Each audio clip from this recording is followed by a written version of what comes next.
Greetings. Hello, nerds. Hello. Hi. I'm excited to hang out.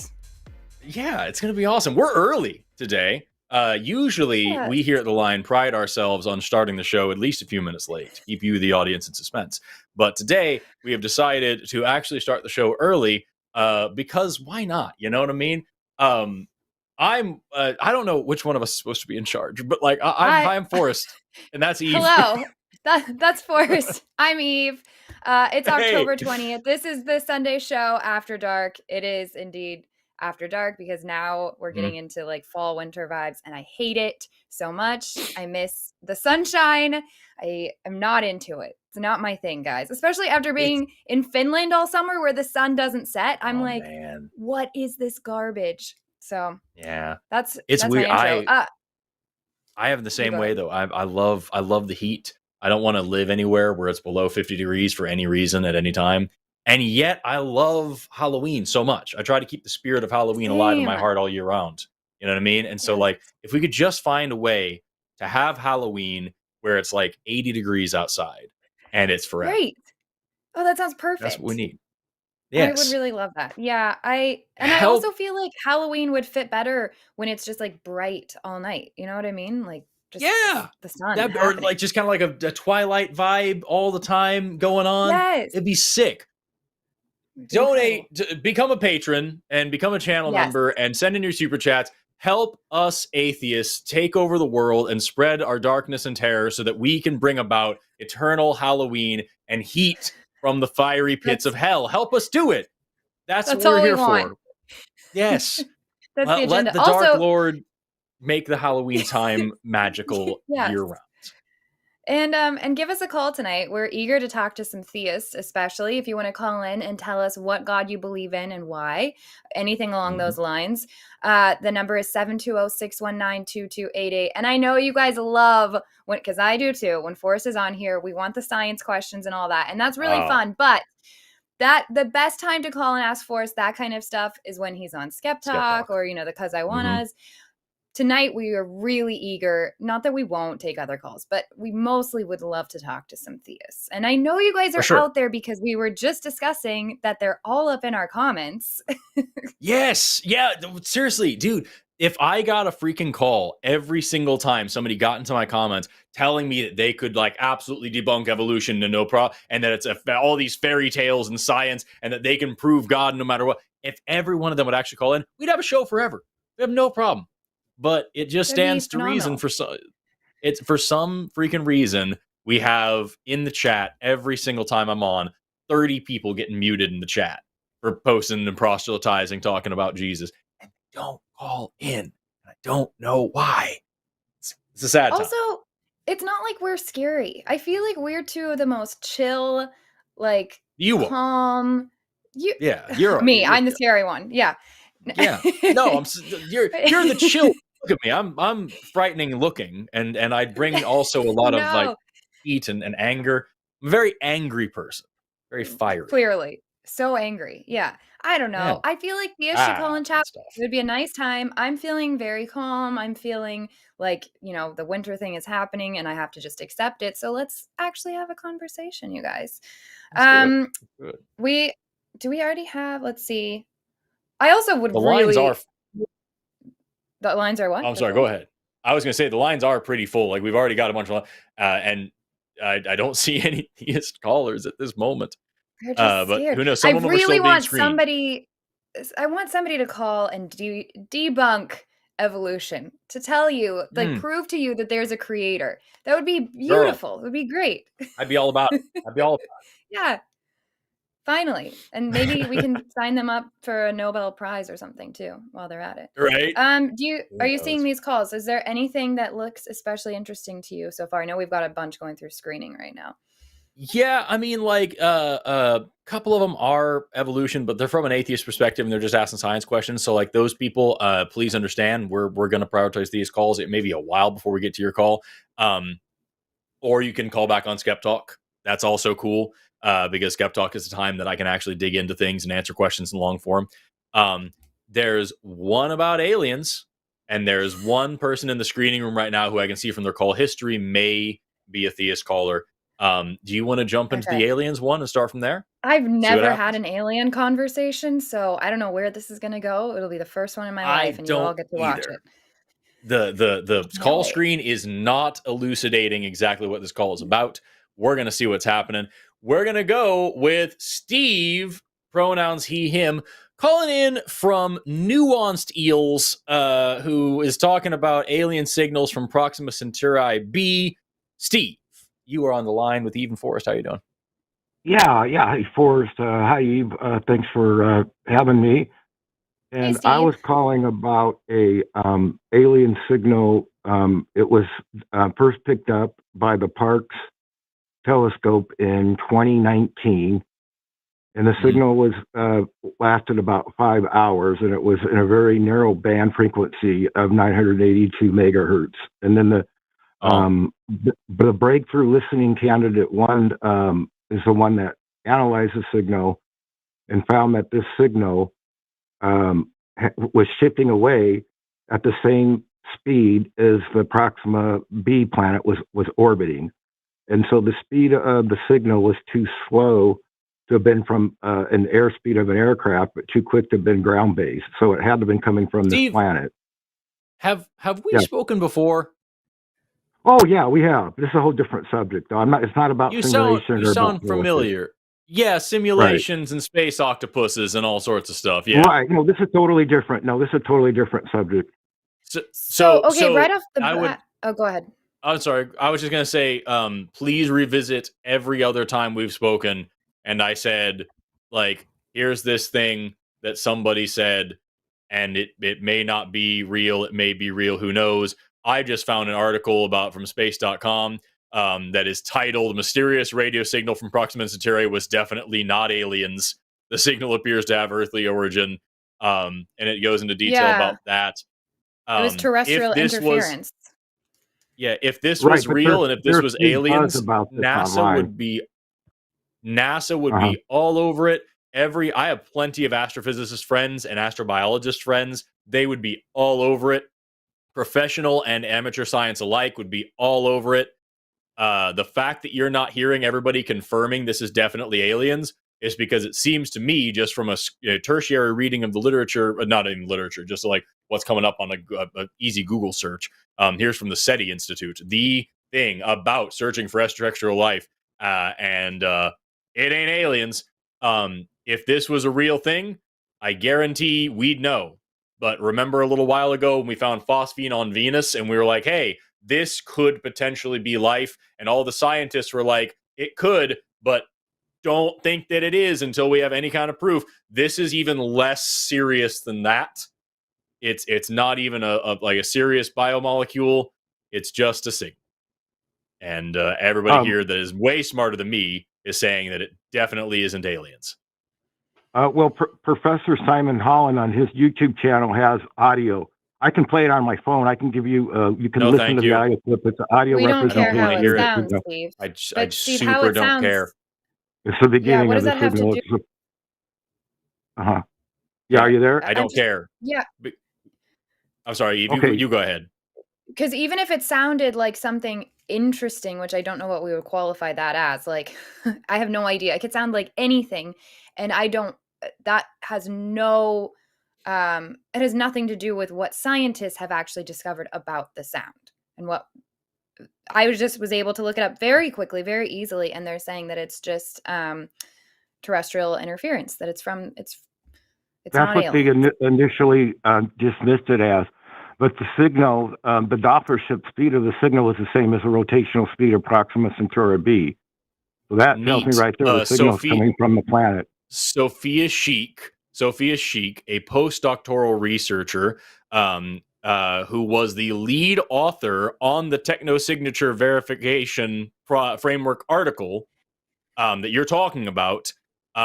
She found 60 signals that share many characteristics of this candidate that you're talking about, and she says we can confidently say that these signals are local to the telescope and are human generated.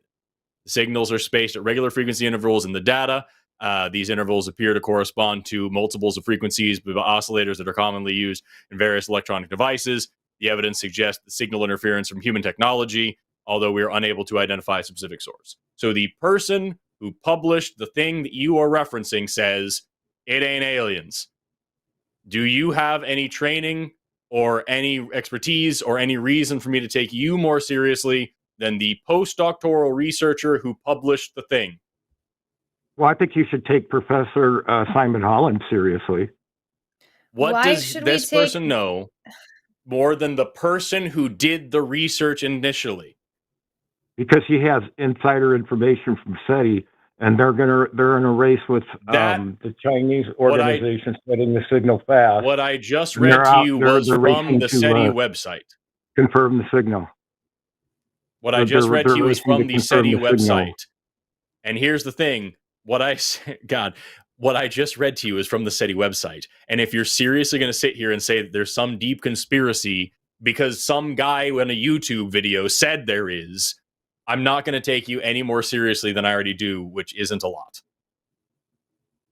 Well, you can dismiss this, but they're going to, just give it time. They'll confirm the signals. They'll do more research in it, but I'm pretty confident. That's what they would have to do. They would have to do that in order for you to convince us that this is anything at all. That's the thing, Steve. If they did more research and came back with a different answer, and people with better expertise in this area than either you or I have were to come back and say, actually, for real, guys, I'm 99% sure this is aliens, then I would take it seriously. But some guy with a YouTube channel said that he has insider secret conspiracy information that the government doesn't want you to know. I don't believe you. And I don't know why you believe that either. It's a deeply unskeptical thing to do. And saying, well, eventually they're going to find out that I'm right is a bad argument for the exact same reason that it's a bad argument every time a theist calls in and says, eventually the rapture is going to happen and then you'll know. Then you'll know that Jesus and all this stuff. Or eventually they're going to release the secret tapes that talk about how JFK was actually assassinated by squirrels because squirrels run the government. And you also, that's why you have to say squirrels really weird. You can't say squirrels, it's squirrels. It's just silly, dude. I don't know why you continue to call in and say, I read some obscure ass article or saw some weird faceless, nameless YouTube video where some guy said some unprovable thing. So aliens. I don't know why you continue to do this.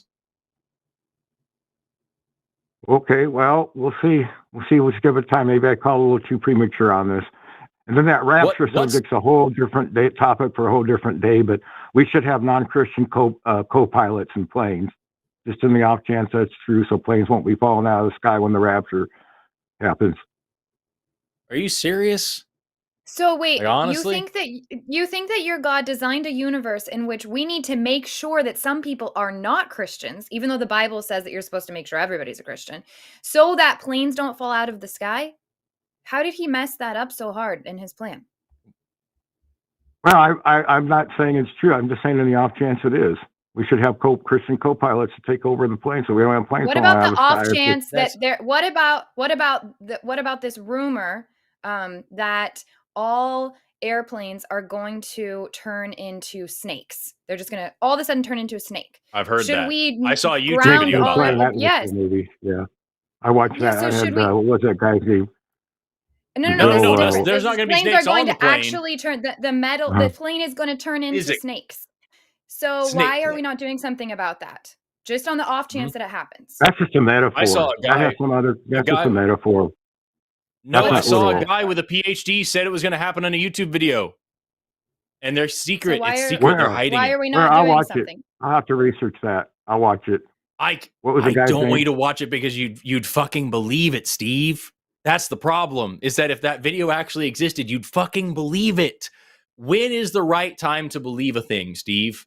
Is it because somebody said it, or because maybe it's true and we'll see, or is it when you actually have evidence for the thing? Okay, we'll research it more. We'll have to research it. It has to be confirmed independently. I would prefer you answer the question. When is the right time to believe a thing? Is it when you have evidence for it, or when you saw a YouTube video about it? When there's independent evidence for it, when it can be confirmed and verified independently.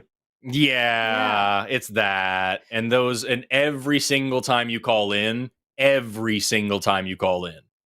the conclusion that we have to reach over and over and over and over. I don't know why you keep doing this, Steve. Seriously, I'm asking you, genuinely. Why is it that you keep calling to say, I saw this crazy shit on the internet and I think it's true? And we have to explain to you, just because you saw some crazy shit on the internet isn't a reason to believe it. And then you say, well, yeah, I guess I should wait. There's more evidence. I guess I have confirmation bias. I guess I'm just believing this because I want to. I remember you saying this shit. You say, well, I guess I just kind of want to believe this. I guess I'm jumping the gun on this. Why don't you stop yourself and say, hey, hold on a second. I shouldn't believe this because I know I'm bullshitting myself right now. Why do you make it our problem to do it for you? Okay. Steve, my question, do you worry that you're going to find yourself believing something that ends up becoming harmful to you because you're not, making sure that you have a good reason to believe something? Because that's what I worry about. It's kind of harmless. It sounds like the things that you're believing right now. But if you're going to maybe decide, I'm not going to get on a plane and go to this important event that I would otherwise really look forward to because I'm afraid somebody might, be raptured and not be able to fly the plane. Like, if you're going to live your life based off of these things that you don't have good reason to believe, it makes me sad for you, because what are you going to miss out on in life? Some of the parts that are actually real. And what kind of bullshit is somebody going to, trick you into believing? What kind of atrocities are you going to commit to yourself and to others because somebody convinced you need to do it because they saw somebody smart say it once? Like, you're opening yourself up to a lot of harm. Okay, I'm not going to be clickbait anymore. I appreciate that, Steve. I'll believe it when I don't hear from you for a while. Because, honestly, after the election, I'm not going to call back till after the election or till I get confirmation of the test to run for the simulation, the mass information. If you get good reason for something, we want to hear it. If you find good reason to believe these things, we deeply want to hear it. Thanks, Steve. I'm jumping the gun too early. I just think they're going to prove this later down the road, but I got to wait. I just can't be so anxious. You got to wait, and don't believe it until you have that proof. Is the key. You're smart. You're a smart guy. Thanks. You are. No, I'm not. But thank you, Steve. Take care. Bye, Steve. I'm sorry to be. I'm guessing you have some history there. Yeah, no, and that's I'm sorry to be if I came across as abrasive in that. It's just like I really have. I've talked to Steve probably 4 or 5 times now, and every single time it's the same thing. I saw this article where 3 people with PhDs said that octopuses are actually aliens. And it's like, okay, I can find you a PhD that's a creationist. I can find you a PhD that's a flat earther. I can find you a PhD that did anything. A PhD, it just means you did enough research to prove a thing to a board that believed you. And and even that, you don't even have to believe it. It's just showing that you know how to do research really good. That's what it is. You got a bunch of information about one very specific thing. There are some batshit crazy people out there with PhDs. And we've had to go about simulations. We've had to go on about aliens. We've had to go on about cephalopods. We've had to go about panspermia. We've had to go on about all these things. And it's always the same script. It is, I saw a video about it. I saw an article about it. I saw a newspaper clipping about it. I saw somebody said it. There's this paper that I didn't read said something about it. You know what I mean? And it just, man, it makes me sad because I know Steve isn't in any way unique. I can't hear you, Eve. I don't know if your mic's on. Sorry. I was going to say, it's one thing if you fall for these things, but when you show that you actively are just wanting to believe they're true, when he goes on to say, well, I think we're going to see that I'm right, it's going to come out, then you're announcing your confirmation bias right there. You're just saying like, well, I want this to be true. I'm hoping. Yeah. And so therefore I think I'm going to end up being right. And so I'm going to go ahead and already start believing it just because I want to. And that's a really, really, really bad reason to believe things. I mean, it can be harmless up until it's not. But you've already lowered your standard for what you're going to believe. And that sets you up for failure in the long term. So I see we do have a theist caller. Before we get to that, I will share the upcoming shows we have. Tomorrow, we've got Skeptalk with John Gleason and Eric SS. Then Chewed Gum on Tuesday night. I will be there. And Arden is going to be hosting with me, which I'm so excited about. I always love doing a show with Arden, and it's been way too long since we've done one together. Then we have the Hang Up on Wednesday night with Matt Dillahunty and I don't know who else. TACIS on Thursday with Arden and Josie. And then the Sunday show, Forrest is back. All day. You get all day with Forrest. Yeah. Sunday show and Sunday show AD. First, Forrest is on with Erika, and then Forrest is on with Aaron and Adair. So make sure you guys tune in for those. And then I'm sure there will be the Cause I Wannas for Friday and Saturday, since we're doing shows every day up until the election, which we are so close to. So also, sorry, before we move on, Arden just pointed out in the producer chat here, Steve is also the same guy that was called in the other day when I was on with Owen when we were doing one of those political shows, who said that queer people and women were just a sacrifice that needed to be made so that he could vote third party and change the election system. And we were like, hey, if you vote third party and Trump wins, you know that's going to be really bad for women, for queer people and stuff. And it's like, yeah, sacrifices have to be made. And apparently, if I remember correctly, that was also like the third or fourth time he had called in with that. And every single time he had called in, said, I'm going to vote third party. And Jimmy or Matt or whoever he was talking about would convince him, hey, you need to fucking vote for Harris if you care about the things you say you care about. And he would say, okay, yeah, I guess I'm going to vote for Harris. And then he would fall back again and say, I'm voting third party. So it seems like this is just Steve's bit, is to make a ridiculous claim, take a ridiculous stance, get chewed out by the hosts, and then call back next week with the same exact thing, even though he said he changed his mind. Man, I don't want to talk to Steve anymore. I'll be honest with you. Knowing that those two things, that's the same Steve, that's makes me frustrated. That's rough. I would have loved to hear his case for third party, although maybe not. Maybe I'm glad that I didn't have to be the one to get through that. We had some of those last night. We changed a couple minds last night too, which was exciting. Hey, it was when I was on with Owen. You can watch it. I got real heated because the dude was talking about like, well, I think Palestine is my big thing, and so I don't think I can vote for Harris over them. Like, do you think Trump's going to be better? Because do you think Trump's going to be better for that? Really? That's my point too. And how does voting third party or not voting help anybody? It doesn't. Yeah. Anyways, back to the theists. We've got one here. Are you ready? I'm so ready. I'm not sure how to say this name. I don't want to say it wrong. Vadim. Vadim, or we'll ask how to say it. Yeah. Hey there, you're live on the line with Even Forrest. Can you tell us how to say your name the right way? Vadim, that's fine. Okay. Vadim. How are you? What do you want to talk to us about tonight? Hi. I wanted to talk about a few things.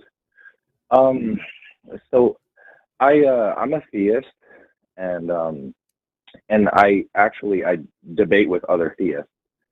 And I wanted to talk about one thing that I always bring up to particularly Muslims and Christians, and about why it is unjustified to torture somebody for eternity or punish someone for eternity for finite crimes. And usually what I get as a response is that these are the crimes aren't finite because the crimes are against an infinite being, and that somehow warrants eternal punishment somehow. And I really don't know how to respond to something like that, because either way I feel like so if we go by biblical logic, even the smallest thing is a sin. So just like stealing a candy bar from the store or something like that, that would technically be considered like a sin, or lying. So I don't understand how that would be justifiable for eternal punishment. And I don't know how to respond to people when they say it's against an infinite being. I have one. Sorry? Yeah, what please.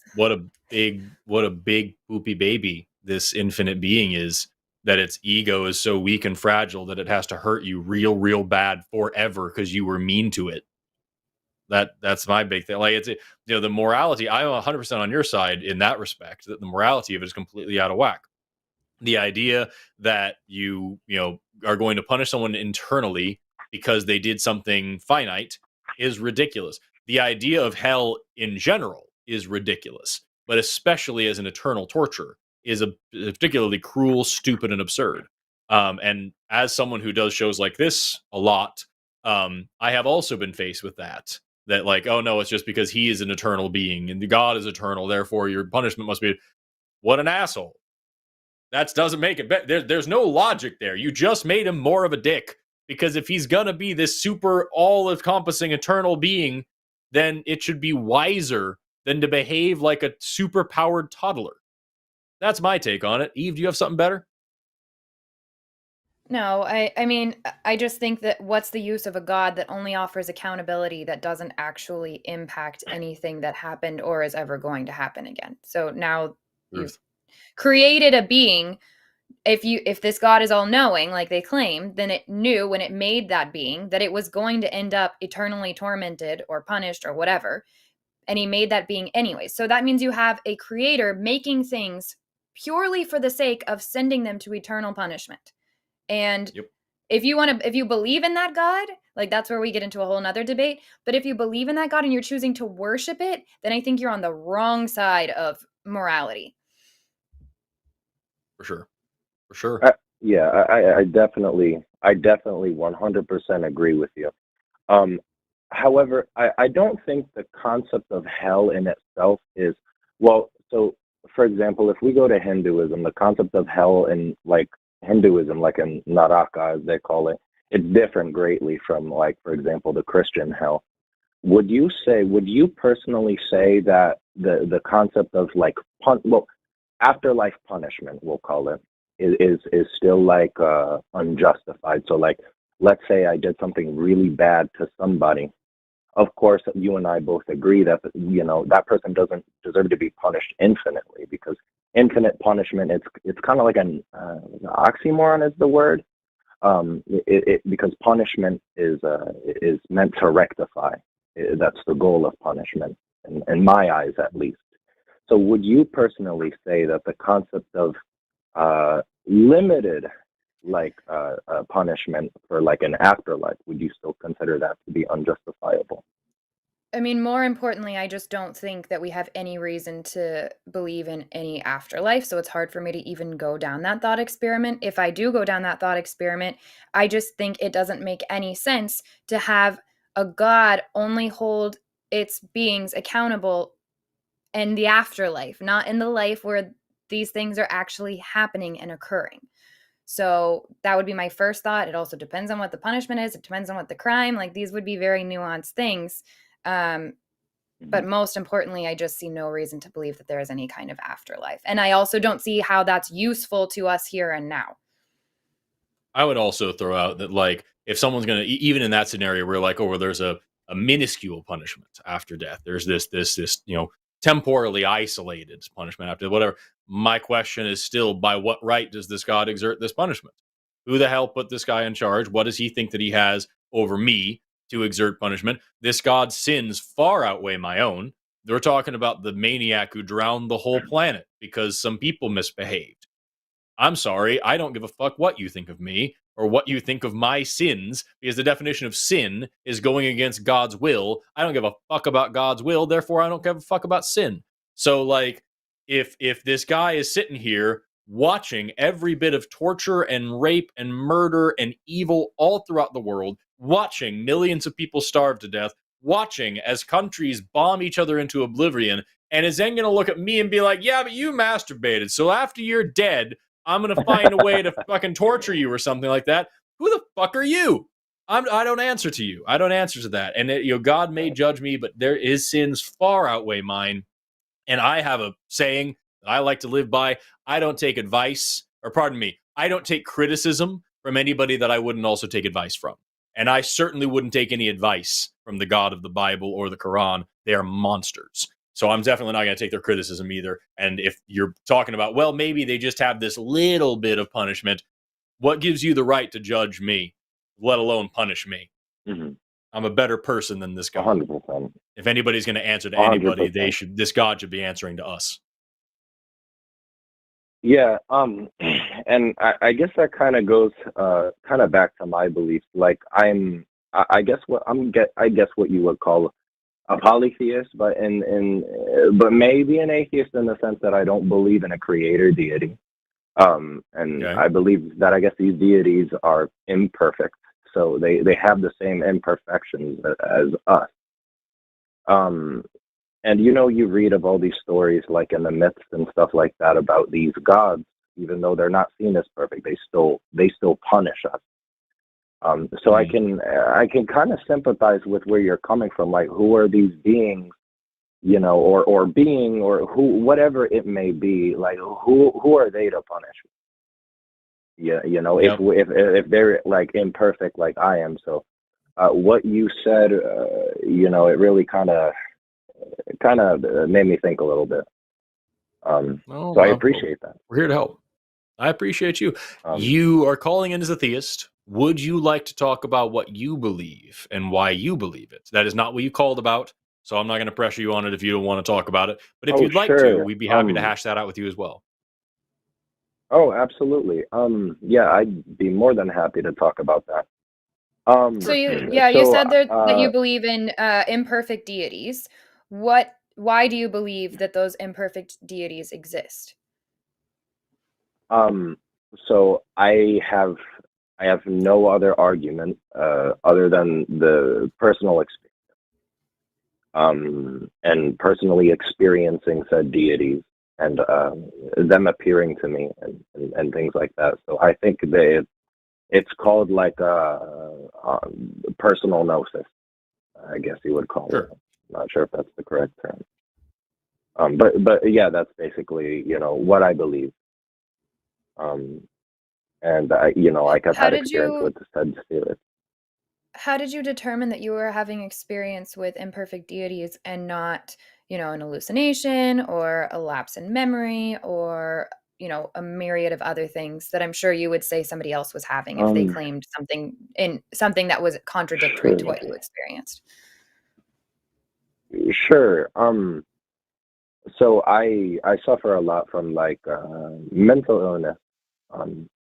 And when I suffer a lot from mental illness, and when when I've experienced some of these deities that come to me, I noticed that a lot of my mental illness, my paranoia, my depression and things like that, it goes away. It goes away, or at least it shortens. The intensity goes like lower. I'm so sorry. English is not my first language. No, you're totally fine. English is better than you're communicating just great. I'm just trying to figure out like ways to explain what I'm trying to say better. But can I ask? These are experiences. I also. Oh, I'm sorry. What? No, it's okay. What makes you think that those are actual experiences with deities instead of something an experience your brain has created to kind of provide some coping mechanisms for you? I'm not saying that they're not helpful. I get what you're saying, because I had, and I still deal with anxiety sometimes, but I had really extreme anxiety and depression years ago when I was a Christian, and I could sit and pray and like sit and worship in my prayer closet and all that and feel a bit of relief. It didn't end up being near what it was when I finally sought professional help. But, in that moment, that kind of offered me something. And I would think that I was hearing from God. I would think that God was talking to me and stuff. And then I was able to determine that was actually myself providing kind of moments of reprieve for my brain and the intense things it was facing, which, by the way, I'm so sorry that you are dealing with those things. But what caused you to think that it must be this instead of possibly your brain looking out for itself? It could be that maybe I just don't understand the human mind as other people, and so maybe I came to this conclusion. But the thing is that I feel like it's so vivid, and when I dream and I have like the way I dream, these deities appear to me. It's so much more vivid, and I feel profound than it is when I have dreams that sometimes don't mean anything. And that I guess the emotional experience, it's very intense, unlike anything I've experienced before. But like I said, you could 100% be right. And yeah, basically. And I feel like a part of it is just as silly, and I agree, it's probably irrational. It's that I genuinely want to believe that there is like something out there that I'm not alone. You know, I genuinely just want to, like, you know, believe that there's something that transcends me and us, that's like with me. You know what I mean? That's why I kind of believe in like deities and spirit guides and things like that. And it's also, I guess you would say, cultural. But I've also had things like psychic experiences as well. Maybe not with deities. I guess this would be a separate topic. I don't want to go too off topic. You're fine. If you'd like to.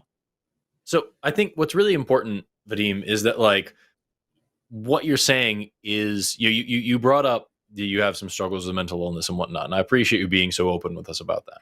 I'm not going to pry in any of that, but I do think it's important to put aside that for just a second and just acknowledge the fact that like everything you're talking to us about here in terms of like dreams and visions and comfort when these experiences and psychic experience and all these are things that we get calls about every single day from people who don't struggle with any mental illness or anything like that.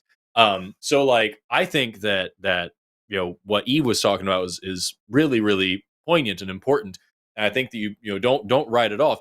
I also have struggled with anxiety and depression in my life, and like meditation and even though I was an atheist, you know, I'm meditation, calming down, focusing on one thing, resetting my mind a little bit, massively helped. And so like even from a non-theistic perspective, those types of behaviors help. And we get calls all the time from theists of different stripes and their different faiths and their different backgrounds and different belief systems that say the same things as you, that have similar experiences. You haven't mentioned a lot about your experiences, but I guarantee I have heard somebody talk about whatever experience you have and then even wilder things as well, because that's just the nature of belief. There's a reason why this is an active field of study in lots of different kinds of sciences, trying to figure out why the hell people can get behind such wild beliefs and that conflict with each other. They surely all can't be true, but people do believe them. So I think what you're experiencing, just from what I'm hearing, listening to you, is absolutely no different from any other theist of any other faith who has beliefs that are deeply meaningful to them, that calm them down when they revisit them, that they believe so strongly that they end up having a feedback loop of, you know, confirmation bias, where they expect when they have this dream, this vision, this experience, whatever, that it's going to be so powerful and so meaningful, and so it is, because that's how your mind manifests it. And especially if you're struggling with a mental thing as well, which, you know, happens to everybody, no shame in that. I feel like that could compound it for you, especially maybe even if it isn't actually affecting it, but you might write it off as that and say, okay, well, this is giving me some leeway, some grace to believe this a little bit more, not to be as strict with myself because of this. So honestly, I think you are in very wide and diverse company with your beliefs now. And I think that if you were to be a little bit more critical of them, you would be in much better company with a bunch of people on channels like this who have believed like you in the past and have shed those beliefs and are happier and better off for it. Yeah, and it sounds like you're being really honest about where you're at with all of it too, which is more than I can really say appreciate. for like 95% of people that call us. Yeah. So I think what dude. Forrest said is right on, and I'm sure you've heard us talk about, if you've listened before, recovering from religion. Even if you're not looking to change your beliefs or anything like that, they have so many amazing resources. I wish I had known about them when I was questioning stuff, when I was experiencing that amount of anxiety and depression, all of that. They're not going to try to deconvert you or talk you in or out of anything. They're just going to offer support, and they have the Secular Therapy Project, all of that. So I think you're on a really solid path, and I appreciate your being honest and candid with us. Yeah. I'm always looking to change my beliefs, because I want to always know what's true. And I guess that's part of the reason, why I called in today, because I don't want to challenge. I want to be challenged. And so I do apologize in advance if I, said stuff that other people have said before. I don't want you guys to feel like no need to apologize of any No, sort. that's fine. You have nothing to apologize very for hard at all. Yeah. Thank you. It's just very hard for me because I feel like I understand the concept of the afterlife is different from what we were talking about when it comes to deities and stuff like that. But it's very hard for me to although I always want to know what's true and I'm always wanting to be challenged. It's hard for me to accept that there may not be anything after I pass away. It's very hard for me to accept that, because I'm afraid that, like, what if something happens in my life to where my life decreases in the happiness, like something happens to me. Let's say tomorrow I get hit by a bus and I get paralyzed, and my life becomes very unbearable. And I'm aware that any moment, like, life is fragile and I can die any moment. It makes me sad that there may not be anything that happens after. Yeah, hard for me that's to normal. accept, and I got to be honest. Yeah. If That's it's okay, so normal I to would feel give you that way. Yeah, I would just give you three brief things. Number one, you're absolutely right. Life is very fragile and could change or end at damn near any time. Average human lifespan in this country is 80, if you're lucky. Assuming I don't get hit by a bus on the way to work tomorrow, you know what I mean? So it's definitely something to think about. And that makes right now more precious and more beautiful and more fun. Make sure you're dedicating your time as much as you can to shit that matters to you and makes you happy and improves the world around you. That's why I do shows like this. You know what I mean? Number two, if you were to become paralyzed or some horrible thing were to happen to you in that case, I would encourage you to look out to a group of similar people who have been through similar things and find out where they continue to derive joy and meaning in their lives. Your life isn't over because you have some disability. It just changes and you live in a different way and you experience joy in a different way. And, like, that's totally fine. And so, like, that to be afraid that things are going to get worse, they are. And they're also going to get better. And then they're going to get worse again. And then they're going to get better again. And that is the nature of existence. And then finally, if you're really afraid of death, I would encourage you just to imagine how you got around and how you got by and how you put up with the 13.8 billion years before you were born. And you'll be doing the same thing after you die, Vadim. It'll be just as easy. I like the from Plato's Apology, before Socrates dies, when he takes his punishment, they say, "Are you afraid of death?" And Socrates says, "No, of course not, because if there is an afterlife, I'm going to spend the rest of eternity interrogating the most brilliant heroes in history and learning about them. And if there is not an afterlife, then quite frankly, I could use the rest. And that's okay too." Yeah, I absolutely agree, because I do have these moments where, like, I'll slip in and out of theism, if that makes sense, because one thing that always gets me, and I don't want to take up too much of your time. I understand you have other callers, but I just want to make this one last, I guess, statement, if you don't mind. And that is, I really understand atheists, because like I said, I slip in and out of atheism. I was an atheist for many years. And one thing that always got to me is the problem of evil, especially animal suffering. because we look at nature and we see how cruel nature really is. And like we look at Palestine and we see babies in Gaza being bombed, and it's just, I understand, because it's hard to believe that there is anything outside of ourselves. And even if they were higher beings, why aren't they doing anything about the state of the world? Because as far as I'm concerned, there's no intervention at times. So yeah, you know, I'm struggling. I've always struggled, to be honest with you, and these are just, you know, some of the things that you know, there's some of the ways that I think. No, that's totally reasonable. Eve, if you have something, I've been talking this whole. No, I was just gonna say, I think you're on a great track, and I think with that sort of intellectual honesty with yourself and with others, you're setting yourself up for a lot of cool conversations, and I hope good things in life too. So I appreciate it again, and you're welcome to call anytime. This was a great call. You should go look at the comments after this. Everybody in the chat is like rooting for you and has some really lovely things to say. So and I host on Chew Gum on Tuesday nights, and we love having conversations. Actually, we talk to theists a lot where it's not a debate, and so you're welcome to call there anytime to talk about any of this stuff.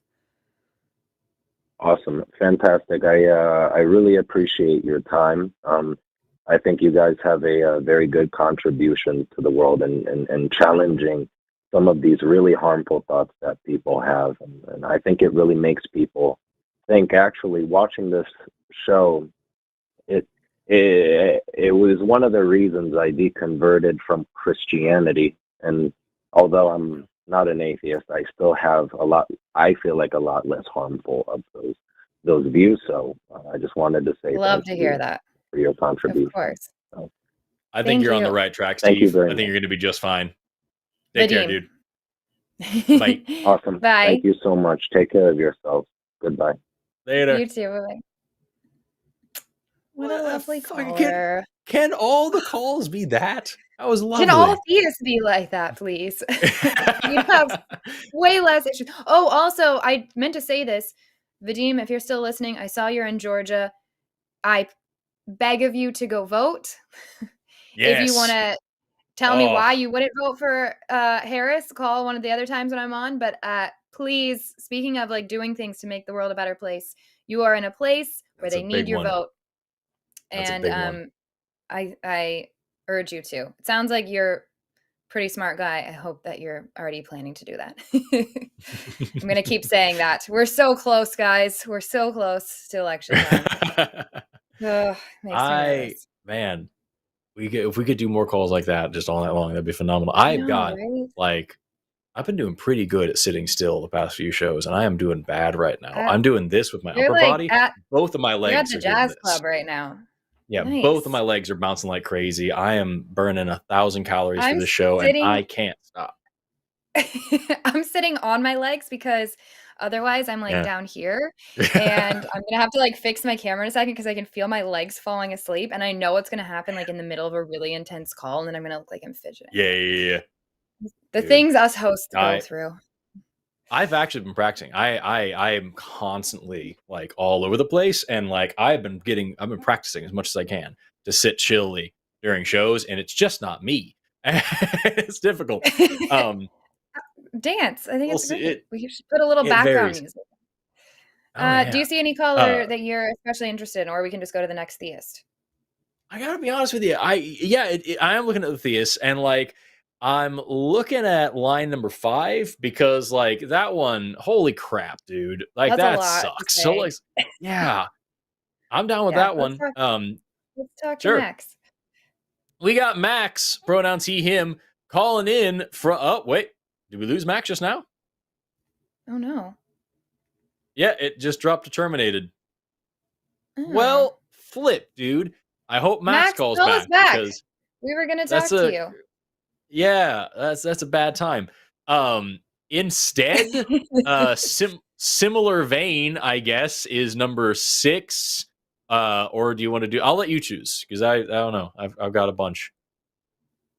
6 and 4 that just popped up look interesting. Oh, let's talk to 4, and then we can have a palate cleanser with 6.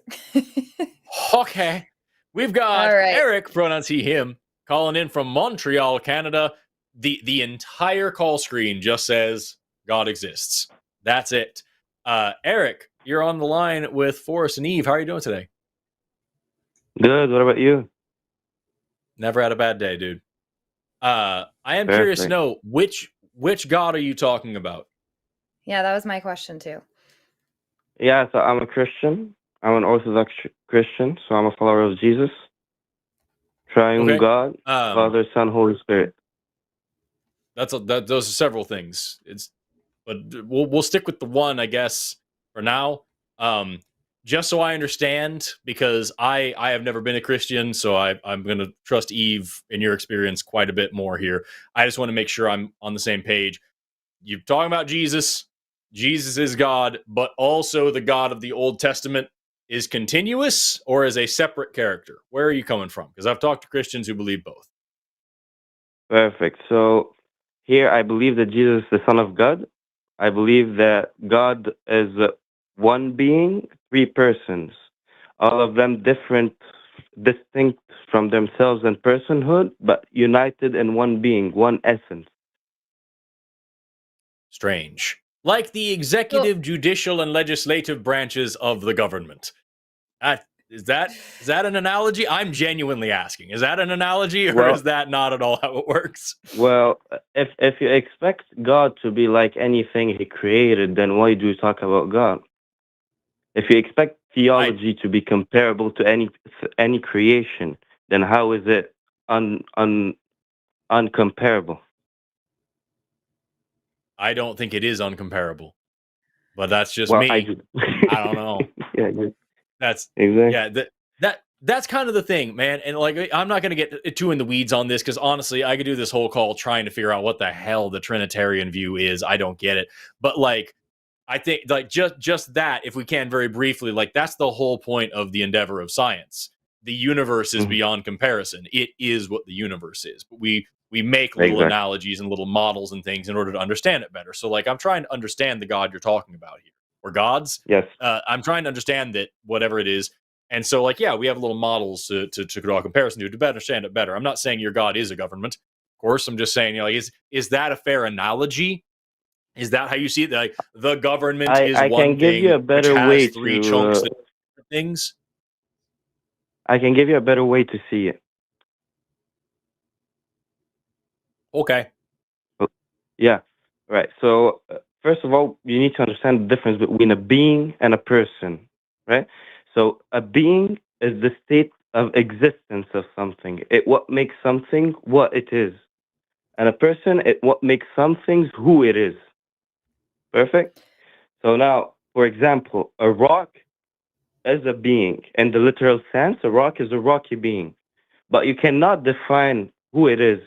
So one rock is one being, zero persons. Perfect? A human, for example, is one being, and my being is a human. But who I am is Eric.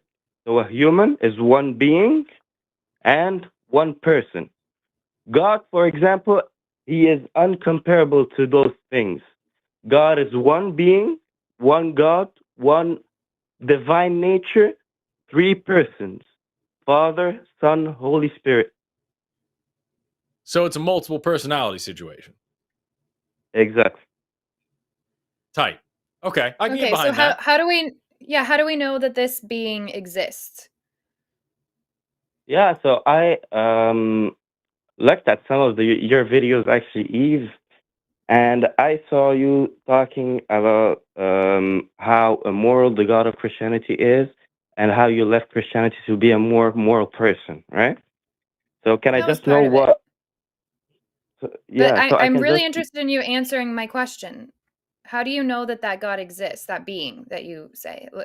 I am on my way there. If you just can let me finish, you're gonna see where I'm coming from, right? Sure, I'm just going to let you know if this starts with a question from me, I'm not going to answer it until you answer my question. Just going to go ahead and lay that out there because I could be anybody. It doesn't matter who I am. The question remains the same. So I appreciate that you saw something on my TikTok. I appreciate that you want to talk about morality. I just asked you, how do you know that your God exists, that this being exists? Objective moral law. Okay, then how do you know that objective moral law exists? Can I finish then what I was saying, or? Go ahead. Yes, let's hear it. Perfect. So then I was saying, you left Christianity because you found that Christianity was an immoral God. You left Christianity because you were saying that it has a lot of bad things. Not entirely why I left. So this is why you're going to get yourself into trouble trying to make this about me. I'm really interested in you and why you believe that this being exists. Well, I left Christianity because I did not believe that it was true, because I didn't think there's any reason to believe any God exists, much less the Christian God. Perfect. Do you have any problem with Christian laws? With Christian laws, my main problem is that you guys can't all agree on what they are. And then a lot of the ones you do agree on are horrifically bigoted.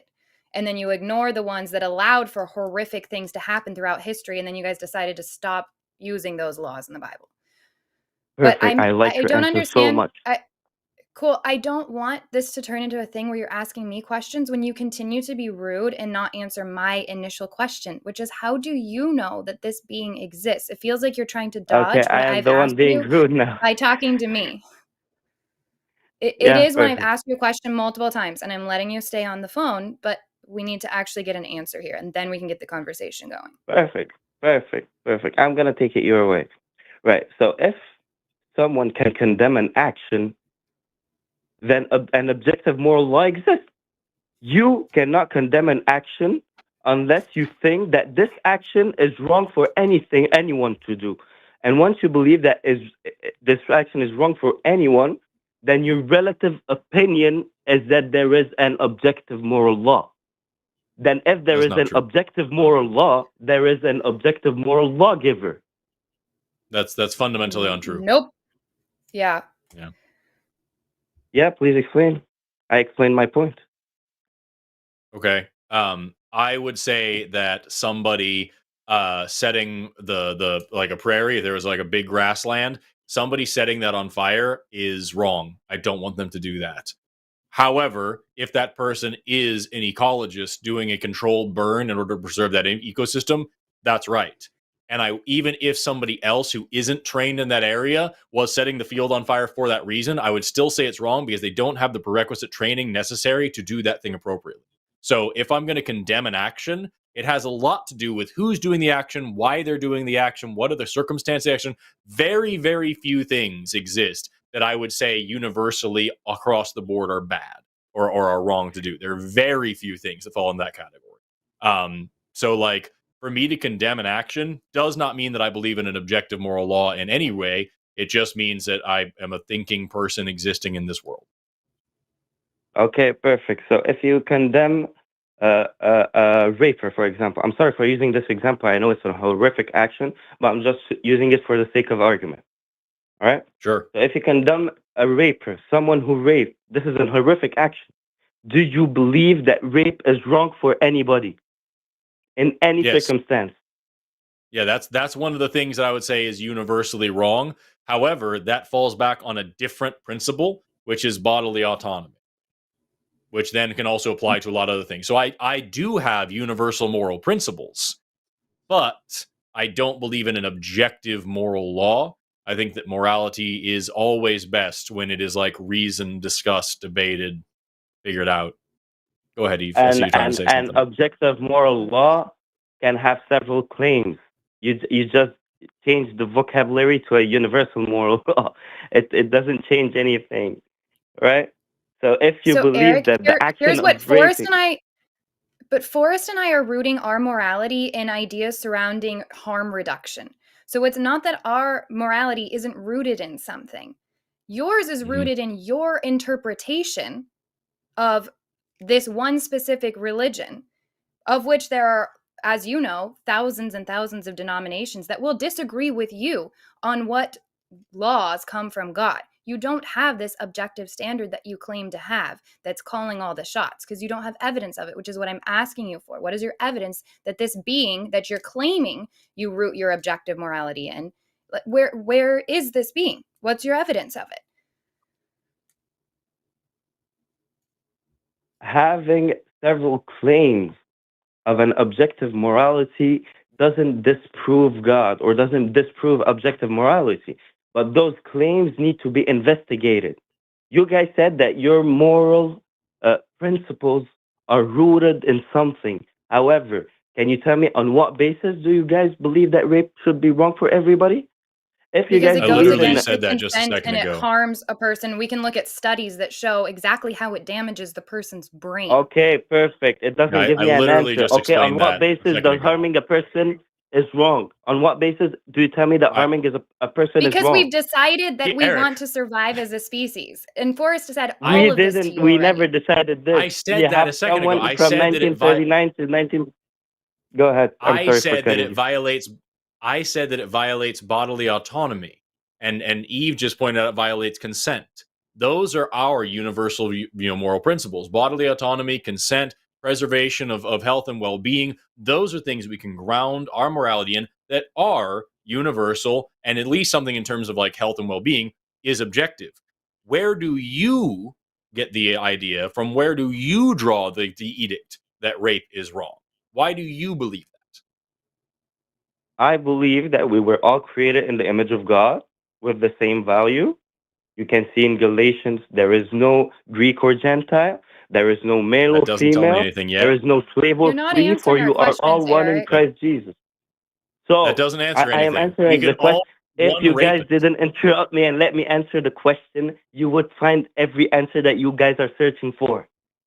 I'm asking you, why do We're you waiting, believe that Eric. it's wrong? You just said we're all made in the image of God. What if God's a rapist too? Like, just answer. Like, what is the fundamental universal thing that you apply that tells you that that's wrong? Can I finish? Can I finish my answer?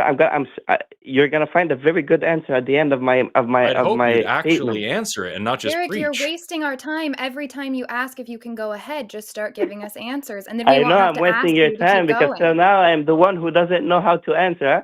Till now I'm the one running Just from the go. question. Just go. Just go. I know. Holy crap! Just I know go. this is completely true. We can see this in the if we rewind the tape. Yeah, of course. Just talk, dude. I am talking. I am talking. I said we are all created in the image of God. God gave us equal values. However, if you harm anyone, you're this. I'm not. I don't know how to say this in English. You're like taking its value away, right? You have commandments. You have don't kill, don't steal, for example. There it is. There it is. That's what the actual. See, Yeah. that's what's so frustrating. Is it took you 5 damn minutes of rambling to get to the actual meat and potatoes of the question. Why do you believe it's wrong? It took me 1 minute. God said so. 1 minute without interruption. Why did it take you so long to just say God said so? I believe it's wrong because God said so. It's a commandment. That's your answer, right? That's the actual answer. Because you guys were interrupting me, maybe. Eric, is that your answer? Yes or this. no? You didn't have to go through all this shit. Cool. Exactly. So you believe that That's the Bible difference. tells you believe the Bible tells you objective morality. Here's the problem. Why can't any of you even agree on what it supposedly objectively says? I believe that How do you know that you got the correct objective view of because God's I law? believe in the Catholic and Orthodox Church of God that was made by St. Paul, that is in the Bible. Why? What you mean? Why? This is the church that the apostles made. Why do you because believe this that? is the church that the apostles made. Why do you believe that? What do you believe that this is true from a Christian point of view or from a? Why do you, Eric, believe that? Why do I believe that Christian and Orthodox, Catholic and Orthodox are the right point of view? Yep. This is your question? Yep. Right. So first of all, I need to know if there is a God or not. Then I need to know if the Bible is true. And if the Bible is true, then the right church is the church made by the apostles. I cannot take the path by the middle and go to the Catholic Church and say, I don't agree with this, therefore God doesn't exist. This is not how it works. that you didn't answer the question. So See, this is why why we keep interrupting You're you. not answering anything. You just keep saying nothing. How am I not answering? I told you. She- So this is the church she that was asked made you- by the apostles. Yes, This and we is don't why I believe they're believe that real the either. church is true. We asked you, how do you believe that this God is real? Why do you believe this thing? And you said, well, because it's part of this tradition. Why do you believe in that tradition? Because I have to believe whether or not a God is real, and this is a thing. That's it. We're talking about like actual evidence and reason, and it's totally different than whatever I was talking about. I was trying to get down to the roots of guys morality fail here, to answer where you're saying each that we question don't I have asked any. you guys. When I Because it's asked not you your anything show. about morality, you said, "Oh, we root It's our not your morality," show. and I don't know what. Well, how do you root it? Because you guys and are also, hypocrites who run. I did try Eric, to answer your thing. You ignored me and asked Eve the same question I again. didn't And all ignore I'm any trying to of get your. across to I you didn't is ignore that any of your God questions. I'm said gonna mute so. you. Isn't God said so is your morality. Our morality is universal principles which can be universally applied. Things like bodily autonomy, things like consent, things like individual value of human beings, things like, just basic common sense things about like human health and well-being. That's where our morality comes from. Actual, sometimes objective sources. You've got God says so. Somebody told me to, so that's what I'm doing. Do you not see how those are very different stances here? You're seriously going to call in and tell us we don't have an objective source because a book you like says some stuff and therefore you believe it, and that's your objective stance? Meanwhile, we're over here actually having fundamental principles. It's weird, dude. Yeah. It's super weird. And I can tell it's not where Eric, you're trying to go there, Eve. I want to hear your thing. Yeah, I'll unmute you in just a second, but I'm just going to let you know that if you call into this show, it's not to get to quiz us on things. You're welcome to do that over on my channel. You're welcome to tune in on one of my Instagram lives, and you can ask me all the personal questions you want. And sometimes we have time on these shows for that, but tonight we don't. We're actually having to engage in conversation. And I asked you, what is your evidence? What is your reason for believing in this being? And you immediately had to start talking about me and my view of morality and Forrest's view. It should have nothing to do with what Forrest and I think. Forrest and I, even if we agree with you completely about everything, if we're fellow Christians, you know that the Bible tells you this. You should have an answer for your faith, and you should be able to tell us why you believe it without asking us any questions about ourselves, because we, Forrest and I, have no impact on what is true or not. Something's either true or it's not, and I want to know how you reached that conclusion. You're unmuted now. I'm going to give you one more chance, then Forrest can talk to you if he wants. What is your evidence for the Christian faith being true? All right. So I appreciate what you guys said. First of all, the Bible says to answer our faith, but it never ever said that you cannot answer with questions. Actually, this is how Jesus answers in all of the New Testament, right? Eric, I'm so close to just dropping this call unless Forrest really wants to keep you on here, because you're not answering my question. Now you're just arguing back because you don't like that I called you out on the fact that you're not answering the questions. I am gonna answer. I'm gonna answer. Right? You just have to get a soliloquy out first. That's all. Sorry? We're waiting. Hello? Yeah. We're waiting, Eric. Right. So you guys said, what is your evidence for the existence of God? I want to understand your flow of thinking. I want to understand why do you guys reject God in order so I can provide you some evidence for this. Eric, but then did you listen to a word that I just said? There are thousands of people that are going to hear this, and you don't get to drill them and ask them questions about what they believe and what their moral compass is. You should be able to present evidence for why you believe. This is not a gotcha question. It's literally just me asking you, why do you, Eric, believe this thing? And you have so far in 19 minutes and 19 seconds been unable to answer this question.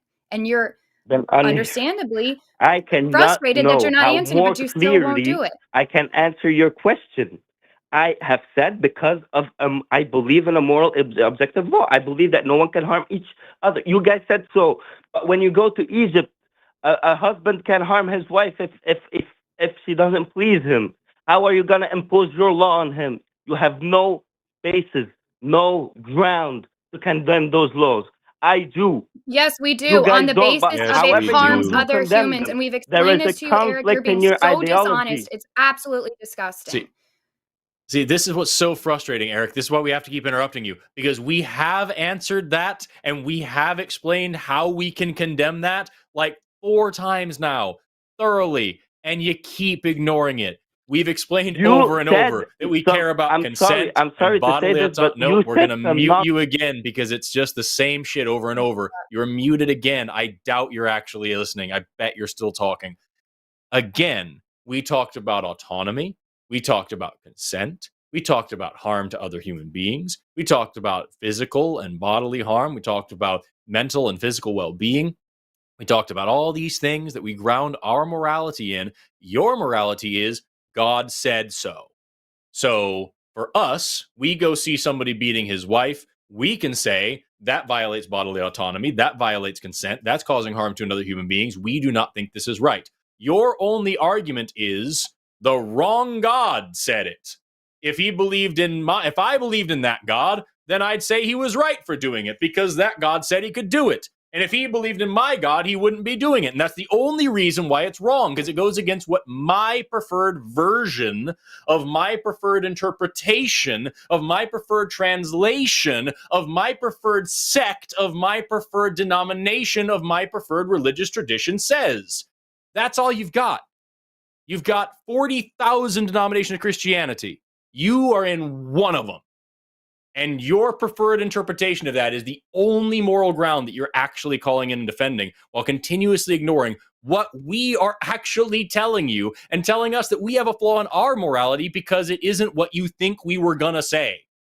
And also, I cannot, just before we go back, you don't fucking follow biblical morality. I know that because you're not in jail, Eric. Like, that's, oh my glob, dude. So fucking frustratingly dishonest. I think will this bring is you the back only. one more time. Sorry, go ahead, Eve. Yeah, and I think if he tries to make this about like to bring up you or I one more time instead of just answering the question, I think this is, I mean, it's already been a waste of time, but I think I then we agree. know he's not interested in answering the question. He's just trying to find something that he doesn't like about our answers instead of actually being held accountable for his own belief. So, Eric, Precisely. why do you believe this thing that you believe? Yeah, we're bringing you one more time. kind of Why do you believe in God? right. Perfect. What kind of answer do you guys expect from me so I can know what to answer? I'll give you a demonstration. An honest Okay? one. Yes, exactly. Yeah. I'll give you a demonstration. If you call me and say, hey, Forrest, why do you believe in evolution? I would say, here's a bunch of evidence for evolution. Here's some reasons to believe it. And these reasons are clear across the board for everybody to understand. And I don't have to know who you are or what you believe or any of that stuff. I can just say, here's the specific evidence that points to evolution. Here's why it points to evolution. Here's why it isn't pointing to anything else. Here's why it's unreasonable to assume anything else. Just pure, honest evidence. That's what I'm asking from you. Why do you believe in a God? Right. Perfect. So I'm gonna give you an evidence right now. Can I just read you a text and tell me who do you identify in this text? No, just give me your evidence. Okay. I'm gonna give you evidence. I'm gonna transfer my thinking to you. Okay. I'm gonna airdrop it. I'm sorry. I never thought of this idea. Silly me. I can You tell that guys you've never thought about evidence before. It sucks. We're going to move on, Eric, because honestly, it's been 24 minutes now of just wasting time. I can't even tell if you're serious or just a troll at this point. Your life. This is just fucking boring at this point. That's what we did, was expose our hypocrisy to where we're actually I've never willing to thought answer about stuff. evidence before. Right. What's crazy is I wish we hadn't, but we even answered his questions multiple times. I hope people do. I hope we watch this call. Like, to expose our hypocrisy of where we're answering stuff, we're being honest. We got nowhere in that call so quickly. I don't think he expected to actually have to answer what we said. He just wanted to talk about my TikTok and why he doesn't agree with it or something. And sorry, that doesn't prove you're God. Oh, my glob. Gazoon twice. Eve is allergic to bullshit, you can see. Yeah, sorry guys. I'm like dying over here of a cold. We the lines we're going to go ahead and close because we've had so many calls. But if you're on the line, thank you for waiting. We're going to get to your calls, so please don't drop because you are on our list of people to talk to. So I'm disappointed. I was talking to you before the show. There's a dude on my TikTok who keeps talking about how he's going to expose me as the Marxist fraud that I am. And I keep begging this dude to call in. Man, we're closing the lines again and he hasn't called. That. Dude. Nobody's disproven evolution. Nobody's been able to expose your mastermind thing that you're doing. Did you know I'm on the run from the FBI? Because this guy knows, and he won't tell me why. I just want him to call. Man. You're doing a terrible job if that's what you're doing. By being on the internet, yes. By being a fucking public figure in lots of places and announcing where you're going to be for different events. Right? Oh my gosh, dude. It's so frustrating. Amazing. That's if really anybody cool. follows me on Instagram, feel free to enjoy that. It's a train wreck. Now I kind of want to go check out your comments. Which call are you interested in next? I'm looking at number 6. That last sentence is really what's bugging me on number 6. Is that cool for you? Yeah, I think that's what we said we're going to do anyways. Perfect. Okay, cool. We're talking to Irina, pronoun she here, calling in from Isotope Lasers. Fucking sick. As a deconstructing theist, not sure if she cares it's true. That's what the thing says, and that's what's bugging me a lot. Irina, you're on the line with Forrest and Eve. How are you doing? Hi, I'm good. Thanks for taking my call. Thanks for calling. Hey, so I gotta ask, not sure if you care it's true. What's that all about?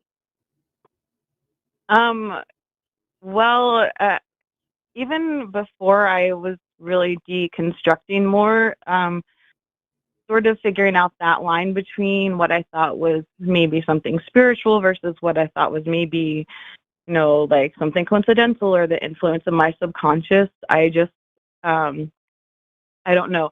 I never felt like that was a super important thing to figure out. So, I've been looking at different things, lots of different things about like my identity and about how what different people do affects other people in the world. But, just sort of, I don't know. It's there's just sort of fear around that and just fear of like letting go of things and letting go of beliefs and just wondering about like, where does, like cognitive dissonance and suspension of disbelief live in that? And are there more important questions to work through first, I guess?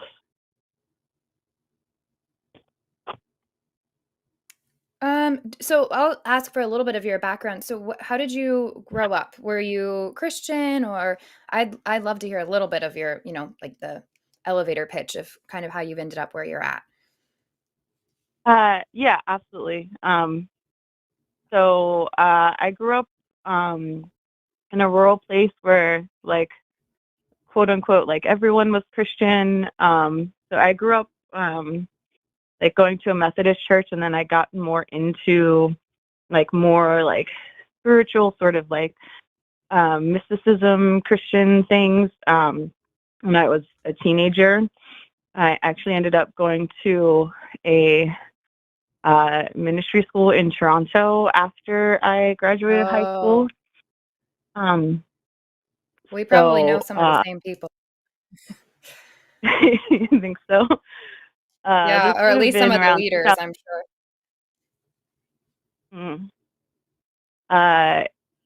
So before I came to Chicago, I was in Pittsburgh for about 10 years, and most of my friends there were mutual friends that I had met like through people I knew through my ex-husband and through like different churches and stuff.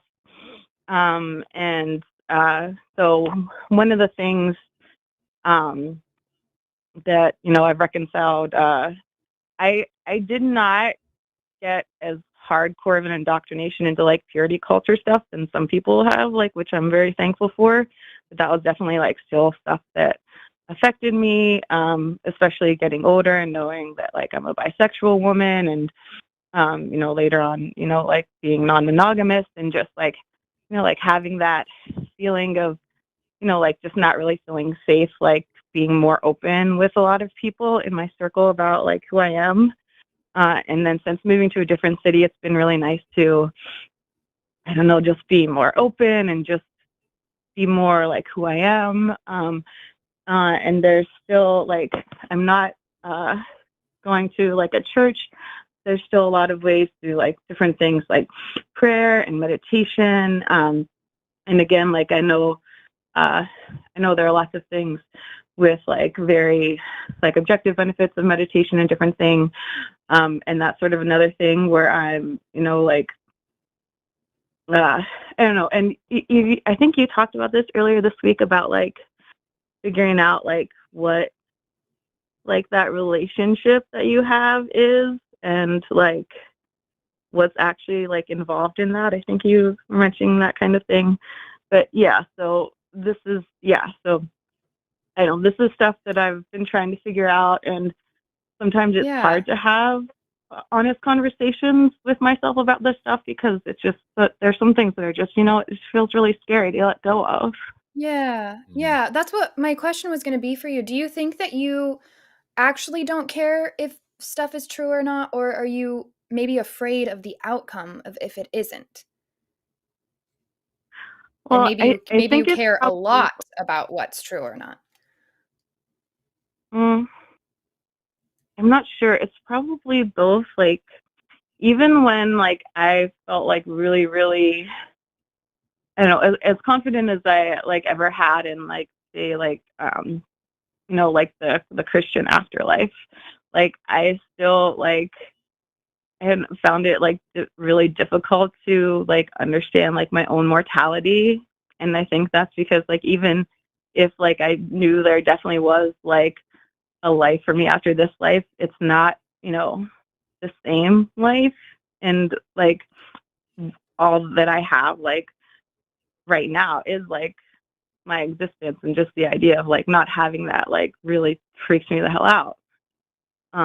Yeah, that's totally normal. When you've grown up being taught something, like having this assurance that there's this afterlife or a God or whatever it is so normal to be afraid of letting go of that because you haven't yet been taught or had access to healthier coping mechanisms to face reality. And I know we say this all the time, but recovering from religion is amazing because this is something that would take, hours of conversation to even really establish anything.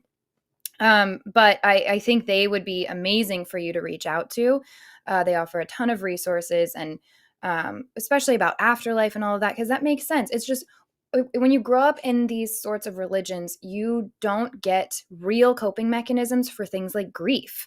And honestly, I think part of adulthood is this grief that someday you're not going to be existing anymore. And how do you deal with that? And what I found, the way I deal with it is by really, really fucking loving every minute that I am right here and being present as much as I possibly can and making sure the choices that I'm making are giving me the kind of life that I am happy to be living. And it doesn't always work out perfect, but that's the goal. And it sounds like you've already done so much of that for yourself. Like you're saying things like you've been able to come out as bisexual, and you are practicing relationships in a way that I'm sure you weren't taught was okay to do growing up. And that came from you confronting reality and things that are true and things that are not true and caring about those things so that you could make choices for yourself and you could have autonomy over what you do with your life. So, first of all, just my heart goes out to you because I understand that process of grief and giving up these things that we've been taught. And I say, just keep going. Just keep going. You're in the thick of it. And I think that you should deeply value what's true because it will get you to much better places than believing things that aren't true. And it will set you up for success as opposed to, things that you've probably experienced that were not good when you believed things that were, as you know now, not true. I don't know if any of that ramble made sense, but I think it was awesome. And I would also just add on, like, there's not much more than I can say. This is 110% up Eve's alley. And like, I think it's amazing. The information and everything you just gave is perfect. I would also add on, same thing as when we were talking to Vadim earlier. something that we didn't touch on because I didn't think it was necessary, but it might be helpful to you, Irina, is there's this cool thing called terror management theory, which is something that we think about whenever we talk about like where concepts like religion come from in the first place. And the general vibe, just the general idea, is that the scariest, freakiest, most Lovecraftian nightmare possible in terms of like the creation of the universe and who's pulling the strings and controlling the knobs and twisting the levers and all the things, like who's doing all this, that's keeping everything in order, even if it's some super evil reptilian overlord that binds the universe and all this stuff. No matter what it is, it's a whole of a hell a lot less scary than the idea that nobody's in charge and that actually you're on your own and your life could end at any moment and things can get weird at any moment and things are going to change at any moment. And like the idea that actually nobody's in charge is the scariest idea of all. And so in order to manage that terror, we come up with concepts of religion, of deities, of spirits, and of gods and goddesses and demigods and all these different things in order to try to get away from the terrifying reality that chaos is the law.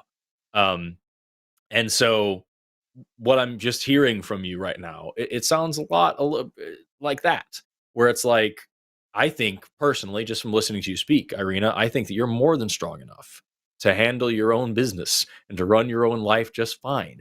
And especially the journey you've described here has been, monumentally cool. What an amazing, incredible accomplishment for you to come out of where you were to where you are now.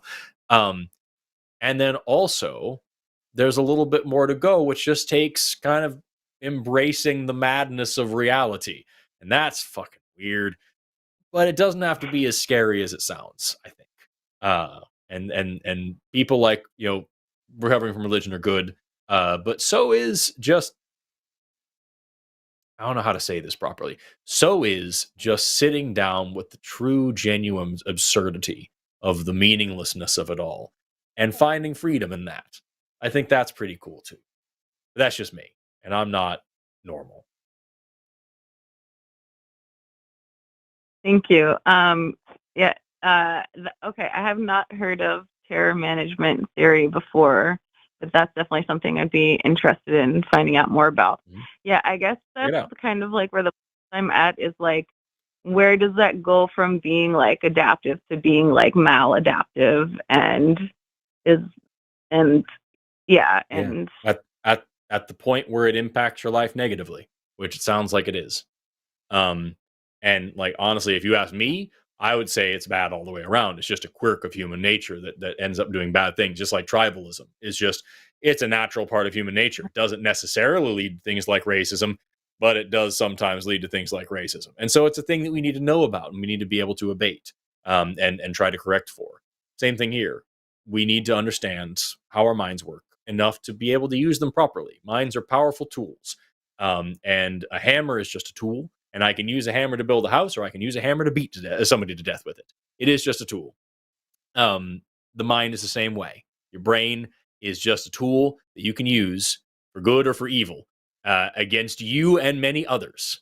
But that's just part of the journey, that you're on right now, is finding out how to do this shit right.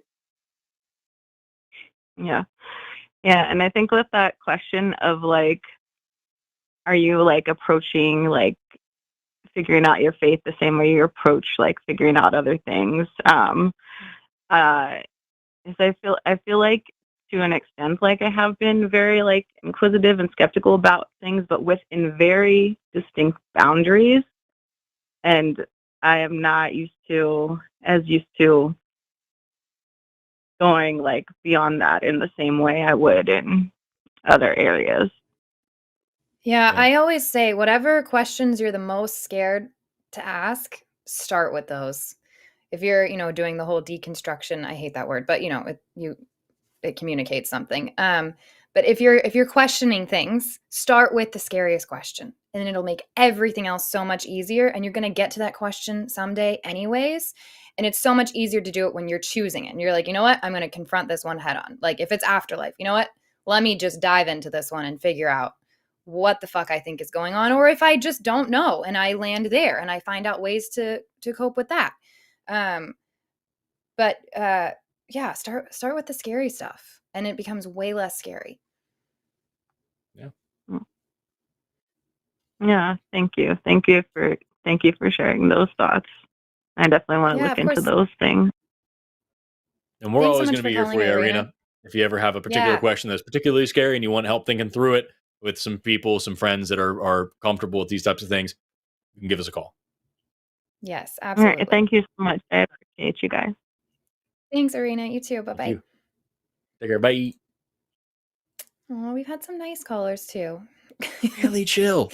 Really chill. And then there was that one asshole, but the rest of it's been really chill. Yeah. It's been so nice. Which one you want to get to next? Should we just go down the line? Yeah, sounds good to me. Or maybe let's prioritize this deist, and then we got a couple atheist callers that I think we can get through relatively quickly because it's mostly going to be you. Yeah, unfortunately, I'm sorry. Oh no, that's great. Hey Jacob, how are you? You're on the line with Eve and Forrest. Hey, I'm doing good. Thanks for taking my call. Yeah, of course. What do you want to talk to us about tonight? So I've kind of gone through a little bit of a deconstruction process, but I've kind of landed kind of in this weird spot where I was becoming kind of nihilistic. And then I started to notice that there was like a part of me that didn't want to do that. Partly because I have kids. And then that kind of led me to like the philosophies of Carl Jung and, you know, researching the differences of, you know, somebody like Friedrich Nietzsche and then Carl Jung. And it just kind of like led me to this question that I'd be really interested to know what Forrest thinks. It's like, I don't battle so much. Luckily, I don't battle anymore with so much the hell doctrine, religious trauma. Because long story short, my mom took her life when I was 10, and I've grown up culturally Christian, and told mainly by Christians my whole life that, you know, most likely my mom was in hell and that I was, you know, inherently bad, kind of like a, you know, the original sin type of thing. And I've kind of landed on kind of what's that? I said, that's awful. I'm sorry. Yeah, I'm so sorry you went through that. Nobody deserves to say shit like that to you, or to have somebody say shit like that to them. That's awful. It's okay.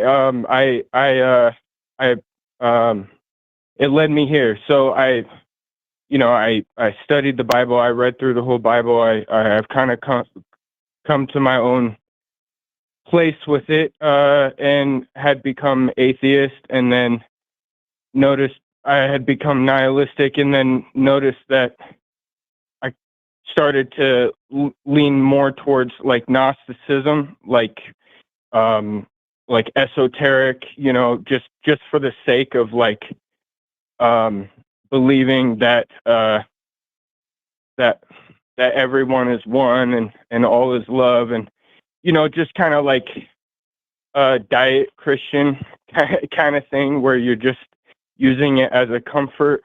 So I guess my question is, how do you find that place where you can deal with the reality that maybe it really was crap, and maybe humans don't really, like, even if there is a God, we have no idea what that really means. Like, if it's a deistic thing, if it's, you know, if it's these laws, or if it's, you know. So I guess my question is, you know, how do you come to that place where you're realistic about things, you're not nihilistic, but I still want to be service to others. I still I notice a lot of people that don't even believe in a God are some of the most selfless people. And I've just always asked myself, like, what is that? Mm-hmm. You know, a lot of people focus on the evil and the laws of God, like, oh, the commandments, and you're not supposed to do this. But the question is like, is everybody inherently like good? Like, what is that? Is that just human beings? Human beings, we're just good, and we're just Jacob, shoving our heads. I know this is Go for ahead. Forrest, and I want him to answer. I just have a little like in between question for you. Why do you like doing things that benefit others that maybe don't even necessarily on paper benefit you? Why would you say that you like that? It's a good question. I'd say part of it is because it does make you feel good. But part of that, you know, you wonder, why does it make you feel good? Maybe because you know that it betters the world. But yeah, I don't know. It's like these deep philosophical questions. Well, and sometimes I think Forrest is going to actually have a really good deep answer for you.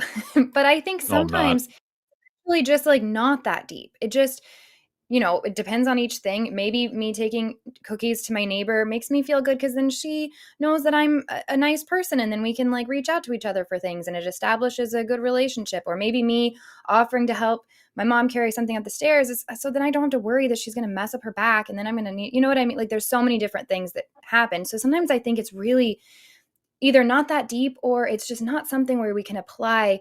Like philosophy is so fun, and there's so many cool things to read and different people's opinions and perspectives, but I can't base my life off of this one old white dude from a million years ago. I have to figure out what works for me in my life. And I think if you get too hung up on some of these points of view where you're like applying this one philosophy to all things, it does get overwhelming, and it does start to not make sense, and that things do start to get like, well, what? And you know, then you drop into this like dark nihilism instead of like I call it like playful or joyful nihilism. Sorry, that's the word I was looking for.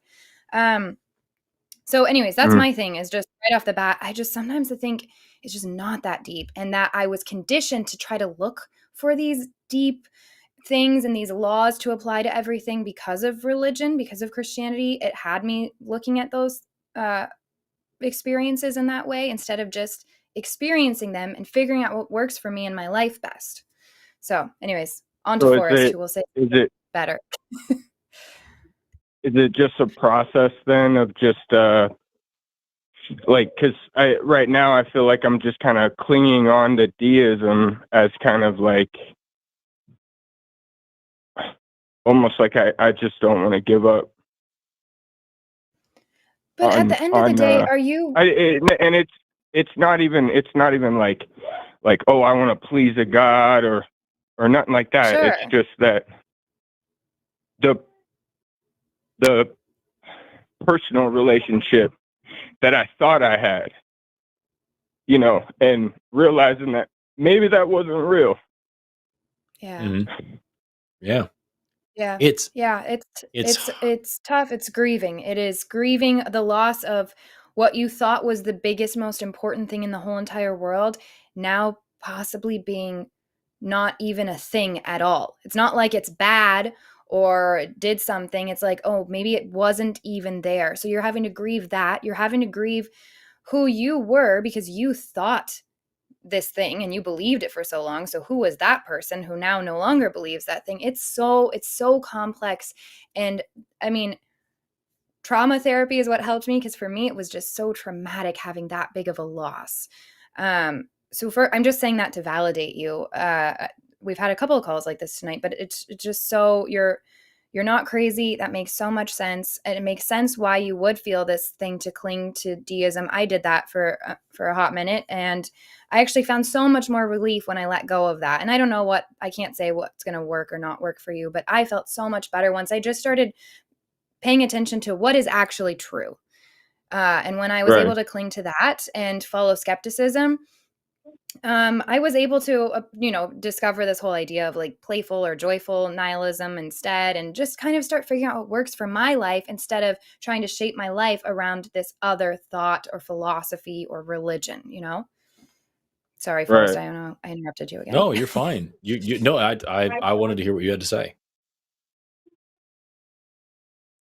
Yeah, and I mean, I kind of want to pursue maybe studying psychology and becoming a therapist and possibly trying to help, but I don't really know where to go with any of that stuff, because I guess I'm still on my own pursuit for what really is the truth, and nobody really knows what the actual truth is. You just got to go with what you have the most evidence for. And so I guess before you actually tell me what you're going to tell me first, I guess that's also part of the question, is where do I go from here as far as like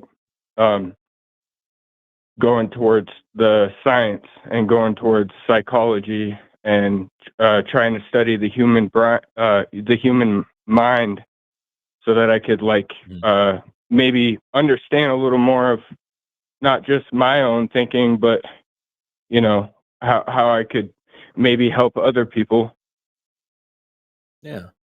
Well, I can tell you, if you're trying to get into science to avoid nihilism, bad plan. But like, for me, I here on this channel, I tend to throw around the term smilist from time to time, just as a silly way of framing my own perspective of things, because I am a nihilist, and I like cosmic nihilism and stoicism are pretty much traditional ancient stoicism are pretty much my whole vibe in terms of like philosophy. Those are like the foundations of my whole thing.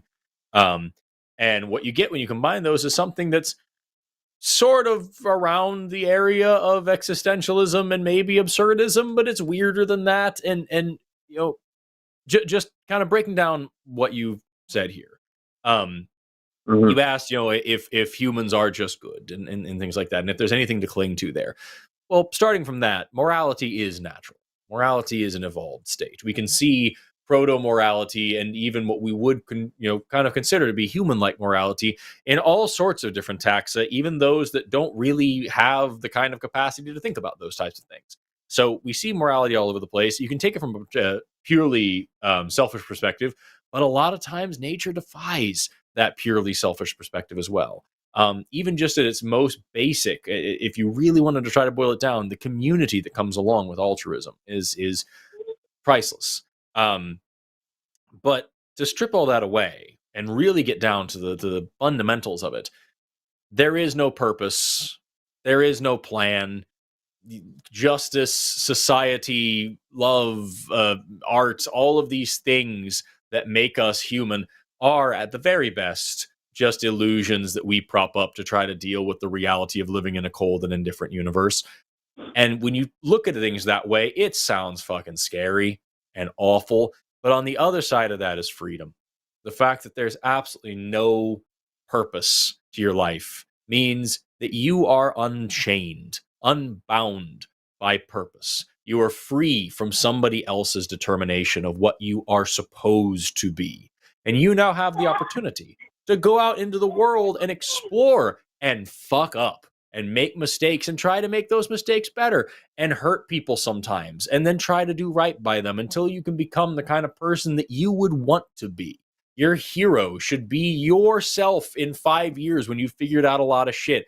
And you in 10 years, that dude's really going somewhere. Like that's, you know what I mean? Like that's, that you should always be working to improve you and improve the world around you. That is as good of a purpose as I could ever hope for.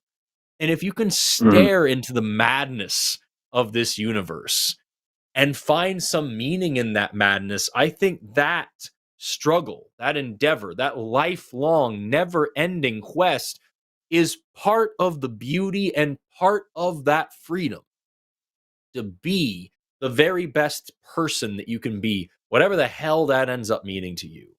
And to try to be a little bit less of a dick than whoever's around you, especially that one guy that called in. That's the key. And so like that's for me, that's the main thing Me personally, I am extremely quixotic. I take that shit to a ridiculous length. I don't wish that upon anybody, but it's how I do it. But I'm not saying that it's right. I think that everybody should find their own way to do things and their own way to be a good person. And as long as you're not hurting anybody on purpose, you're probably doing it right. Right. And so with that being said, do you think like if we were to strip away, like, you know, the collective consciousness right now that we all have, like if we were to basically like just strip away the religious part of it, but we still had all the scientific knowledge, do you think that people would still be as eager to do good? Or do you think that people are like eager to do good because of that cultural history that, like, even, you know, me, I'm deconstructing, and so I'm wondering if this eagerness to want to, you know, become a therapist myself and try to help and try to be, you know, a better service to the world is because of my background. If I would have just grown up and, you know, those are the kind of questions that I'm asking all the time. Is what, you know, what is that? Is that your just background human shapes, beings evolving, or? Yeah, your background shapes who you are and how you're going to present yourself to the world and what your interests are going to be, what you're exposed to and what happens to you. Absolutely. Me personally, just based on what you said, I think it resonates with me a lot, and it makes sense. The things that hurt us the most deeply, the most profound pain that we go through on our lives, the things that tear us up inside and keep us up at night, those are the things, those are the experiences that I find we can use to help the most people. They make us the most human.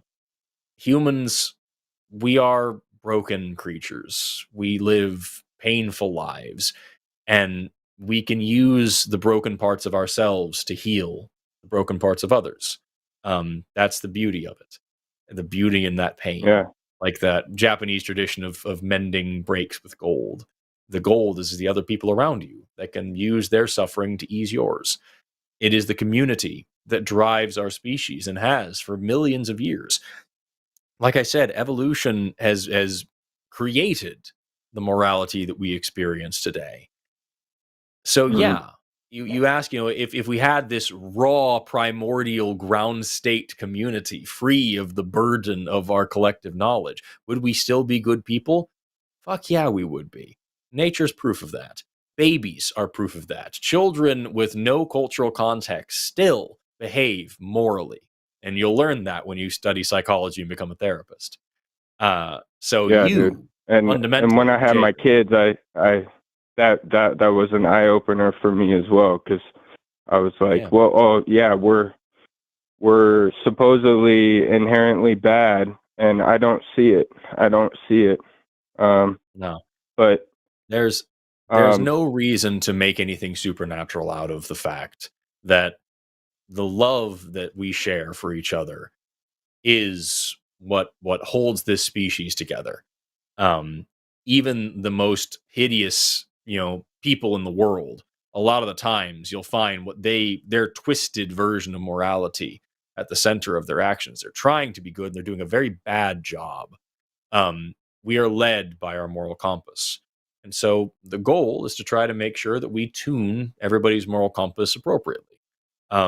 You, as a leader in this species, as a shaper in the story of your community, whether you want to be or not, as you are a part of it, you have the obligation, in my opinion, to try to help make sure everybody else is tuned properly as best as you possibly can, and to listen to the people who are trying to tune you properly as well.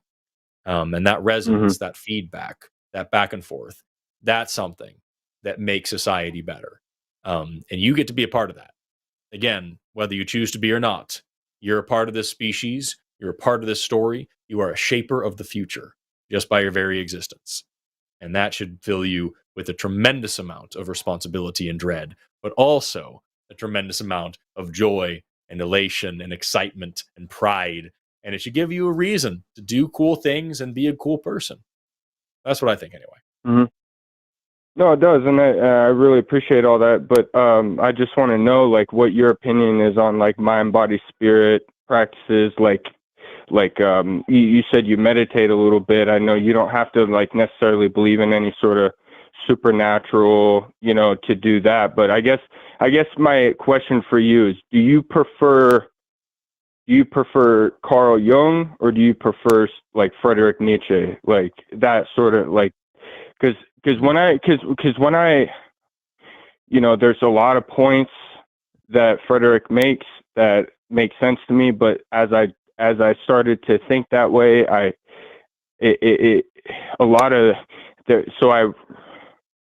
guess what it really brought me to is I saw this psychoanalysis that Carl Jung had on Nietzsche, and it's really interesting because he's basically just bringing up how he was most likely combating two parts of himself. He was most likely, which is exactly how I felt. It's like, even though I have to accept the reality of it, I don't necessarily have to believe in a God now, but there's still something inside of me that wants to be good. I don't know what that is. What? I'm not a philosophy guy. I don't read enough things. I know who Carl Jung is. I don't remember shit he said. I know who Nietzsche is, and I know a few things that he said that I like, but I am not in any way equipped to grapple with the whole breadth of his beliefs or ideas in any meaningful way. I certainly wouldn't say I prefer him for that reason. I love his quote about, when you're fighting monsters, you must make sure that you yourself do not become a monster, because as you stare into the abyss stares back into you. That's been a very meaningful thing for me that has guided my life. Beyond that kind of thing, I don't know. What I can say though is that if you the philosophers that I do like and that I know a little bit more about are people like Epictetus and Seneca the Younger and Marcus Aurelius. And also, more than anybody, Miguel de Cervantes, who wasn't a philosopher, but taught me a whole hell of a lot. And so the idea that, like, you cannot control your circumstances, you cannot control life around you, but you yourself can choose how you react to those things and what kind of person you're going to be in these shitty circumstances. And more importantly, that morality is a practice. It is not just a thing you have or are. Being a good person isn't just something you just naturally, you are actively participating in being a good person at all times. And then that goes to the argument of free will, and it's crazy stuff. You don't even have to take it that far. Just take it as far as, I cannot take for granted that I'm going to make the right choice. I need to be disciplined in the way that I approach every aspect of my life as much as I can, especially when it affects other people. And when I said that Miguel de Cervantes is the biggest philosopher. Miguel de Cervantes wrote Don Quixote, and Don Quixote is my fucking hero. I even use the word quixotic to describe myself quite often, because the word quixotic means like overly idealistic. Your head's in the clouds and you just want this beautiful, perfect world all the time, even though it's completely unrealistic. That's what I fucking am at my core, and I refuse to run away from that. And so, Cervantes in Don Quixote, I don't remember the exact quote, but he said that Don Quixote famously was insane and was out there trying to save the whole world, and people called him mad. And he said, "What is madness? Maybe what I'm doing is madness. Maybe, fighting windmills or whatever is madness, but maybe too much sanity may be madness. But maddest of all is accepting the world as it is and not as it should be." And that is probably one of the biggest parts of my philosophy. Was it not the great American poet, the Onceler, who said, "Unless someone like you cares a whole awful lot, nothing is going to get better." It's not. And that is what I'm all about, man. You don't have to take it all the way to like these deep philosophical things. Just know that you have a responsibility to speak up and stand up and work hard for the people around you. You have this one life, and there's fucking nothing else after it. So no one's going to care if you're a dick in this life or a saint in this life. In 1,000 million years, it will not matter. But right now, it matters to the people around you. It reminds me of that old story. This is a foundational story for me. This kid's walking down the beach, and there's all these starfish that get washed up by the tide, and the kid's picking up the starfish, throwing them back out into the water. And this guy walks over and yells at the kid, and he says, "You stupid idiot, don't you realize No matter how hard you try, it doesn't matter. They're just going to wash up again. Nothing you do matters. And the kid picks up one more starfish, throws it back in the water, and says it mattered to that one. And that is how I think you should focus on living your life, Jacob. Is it matters to the person next to you, the person in front of you, the person that you're affecting in that moment, and even the smallest little bit. If you can help one person, save one life, change one life, make one person smile, that is worth it. I feel That's like the truth. I just went to atheist church. I'm like so motivated, inspired now. Jacob, we have to wrap the show soon, and we've got a couple more callers we've got to get to. But I hope this was as helpful for you as it was for me. I'm sitting here like feeling like, oh, this is so good. Yeah, no, I really appreciate you taking the time for my call. So I like the show, and I appreciate what you're trying to do for everyone. And have a good night. Thanks so much, Jacob. Thanks for calling. Yep. Bye. We're getting so many nice callers. I just love it. For real. We've just got 2 left, and they're atheists, and I think they just have quick questions that we can knock out pretty quickly. They've been on the hold for 2 hours. Let's power through them. you. Yeah, exactly. Hey, Jason, you are on with Eve and Forrest. How are you doing? I'm doing well. How are y'all? Good. You've got a question. Never had a bad day. For Forrest. As I can see, I'm not going to have an answer for you. I'm sorry. Yeah, no problem.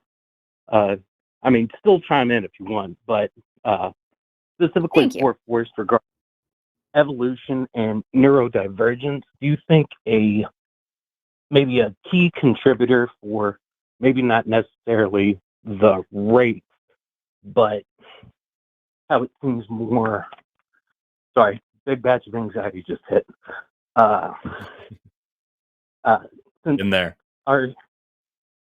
Since our society is kind of set up for this front-loaded learning and taking in a big dump of information right before you get out into the world and start having kids, is that a driver that could be contributing to the rate of neurodivergence?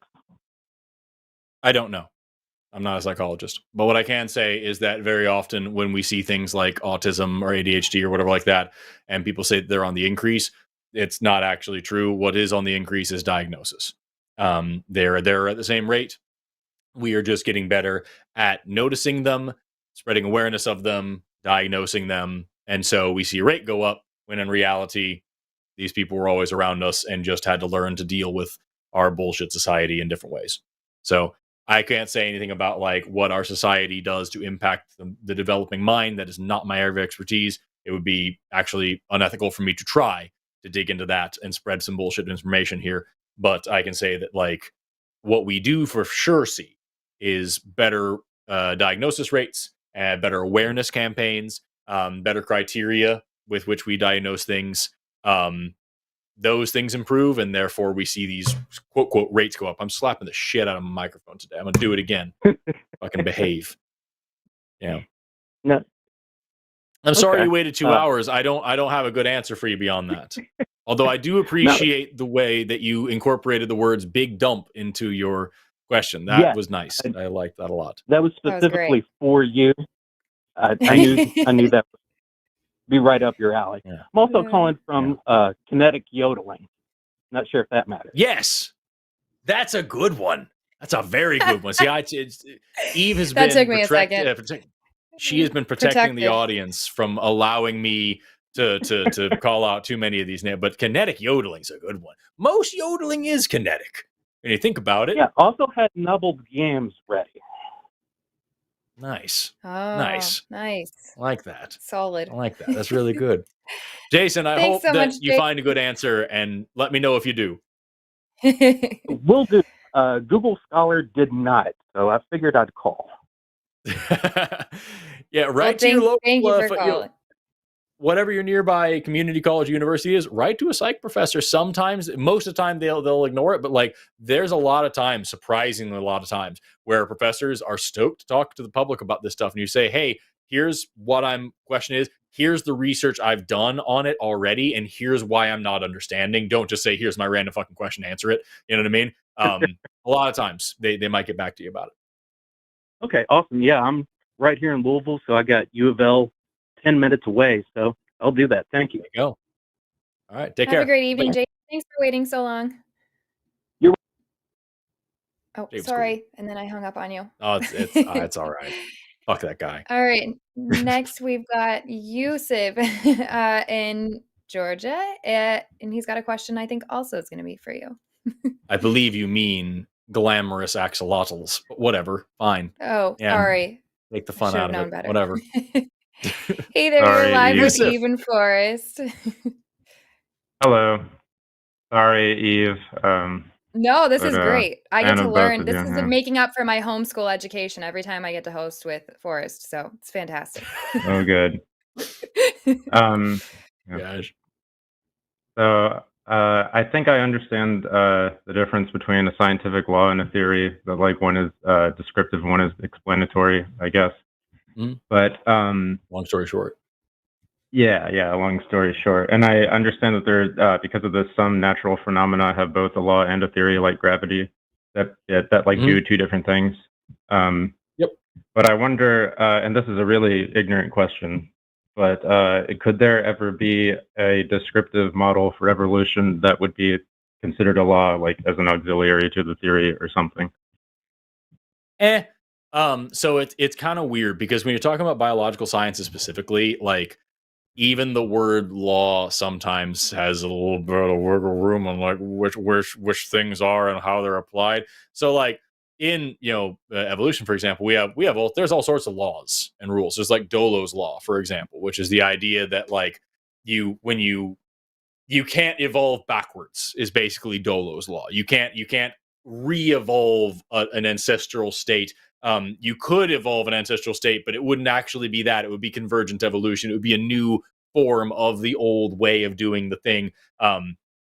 There's Willison's, I believe, law, which is that over the course of evolution, body segments become fewer, but the fewer segments that remain become more specialized and more complicated, and so like things like that. Like so, there's like these general trends and patterns and ways shit work that we can kind of stick to.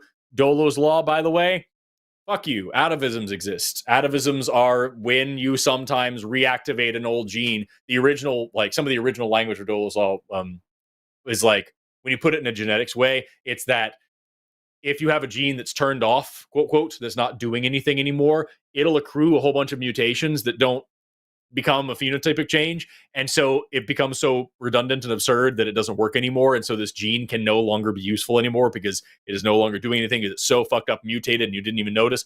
Atavisms, bringing back ancestral traits, chickens with teeth and shit, y'all. Growing lumbar ribs in a mammal. It happens.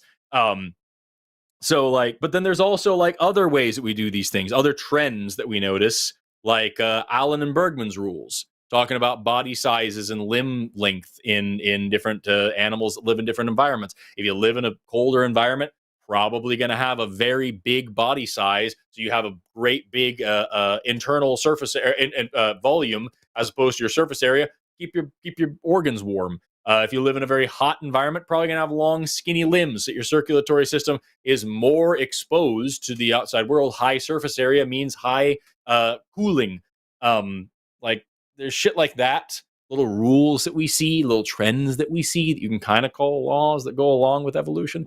In terms of like a big functional evolutionary law, you would have to somehow calculate every possible niche, fitness in every possible way. And I don't know about a thing like that that's too like wouldn't be like have a million little micro applications. But that's just me. And maybe there's something out there that some better biologist than I is screaming at the screen right now that I have forgotten. I would not be surprised. Oh, thanks so much. Yeah. There's lots of things like that, just not anything directly like that. Sure. Yeah, no, understood. Yeah. Thank you very much. That's very, very helpful. So it's like made up, or there are laws that aid or in the theory or something, I guess. Yeah. So does Dolo's law like kind of, is that supposed to, did that like come to like, what am I trying to say? Just credit like devolution and like orthogenesis and stuff like that? Yeah. So like one of the many reasons that de-evolution isn't a thing is because of the, not like Dolo's law isn't like an edict of any kind, but like Yeah, sure. that's like what we're talking about when we talk about that stuff, is that it doesn't make any sense to have the exact reverse stage of mutations. You know what I mean? It just doesn't make any sense. Yeah. And especially when we're talking about major phenotypic changes like macroevolution shit, as you will continue to accrue mutations in genes that aren't functional, and you can't go back and fix all of that. It's like this thing is just statistically improbable for those things to happen. So yeah, that's kind of the long and short of it. But it all does get into really, really sticky, fiddly like statistic stuff that I don't fucking like. And so like it's just kind of the things that we talk about in theory classes, but fortunately are not part of my research. Sure, understood. I appreciate that. If you have a tiny bit more time, there is a last minute question that I had that actually Eve could like chime in on for sure. But if not, it's okay. Oh yeah. Yeah, we'll okay. see how. If it's the fasting, then we'll try. Yeah. So my fiance is like a recovering like former Southern Baptist, and she's still afraid of hell, and she insists that she'll like never not be afraid of it. She'll always be afraid of it no matter what. And I've been trying to help her through with it, and I can't really come from as a super understanding perspective because I am incredibly lucky and I was raised to believe whatever I wanted. And my mom would tell me, like, because my dad was a Muslim, like, your dad believes there's a man sitting in a chair in the sky, and I'd be like, that's crazy. Who could believe that? Ever since I was like a little boy, so I was lucky. Wow. So do you have any advice on how to help her shake that, or is it just like over time? Yeah, that's similar to my husband grew up super atheist secular as well in Finland, and then obviously I grew up super indoctrinated, terrified of hell, of demons, of all the things. And I was very lucky in that I actually stopped believing in hell before I stopped believing in a God. And so I didn't really have to work through that part. However, that being said, a big part of religious trauma, which is very much a real thing and a huge way you could support her, is just by you yourself reading up on religious trauma. But it can live in your body like any trauma. And so even if you've logically worked through it, which I find myself dealing with, where you guys hear me have these conversations all the time, you can logically work through something. And some of that anxiety and fear can still come up despite you quote, knowing better.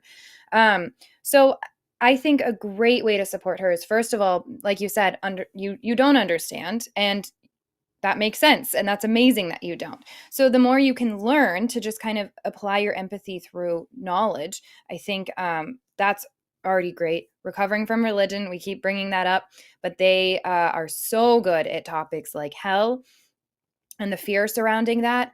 I do also think it could benefit her to hear that there are lots of stories from people that have gotten over their fear of hell, that thought they never would. So it is possible for that to happen.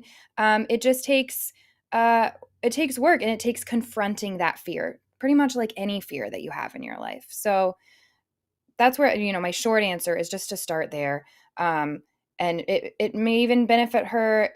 It sounds like you're into learning new things. And so, to go find other people's stories and the research that they've done. I don't know whether her hang up is the theology of hell, or if it's, she was told these stories growing up. I don't know what exactly her fear is rooted in, and you'll be able to get to that easier. And maybe you can do some of the, do some of the research, do some of the learning for her and bring that to her so that she's not having to sit there confronting the fear by herself. So that's the quickest answer I can give. Yeah.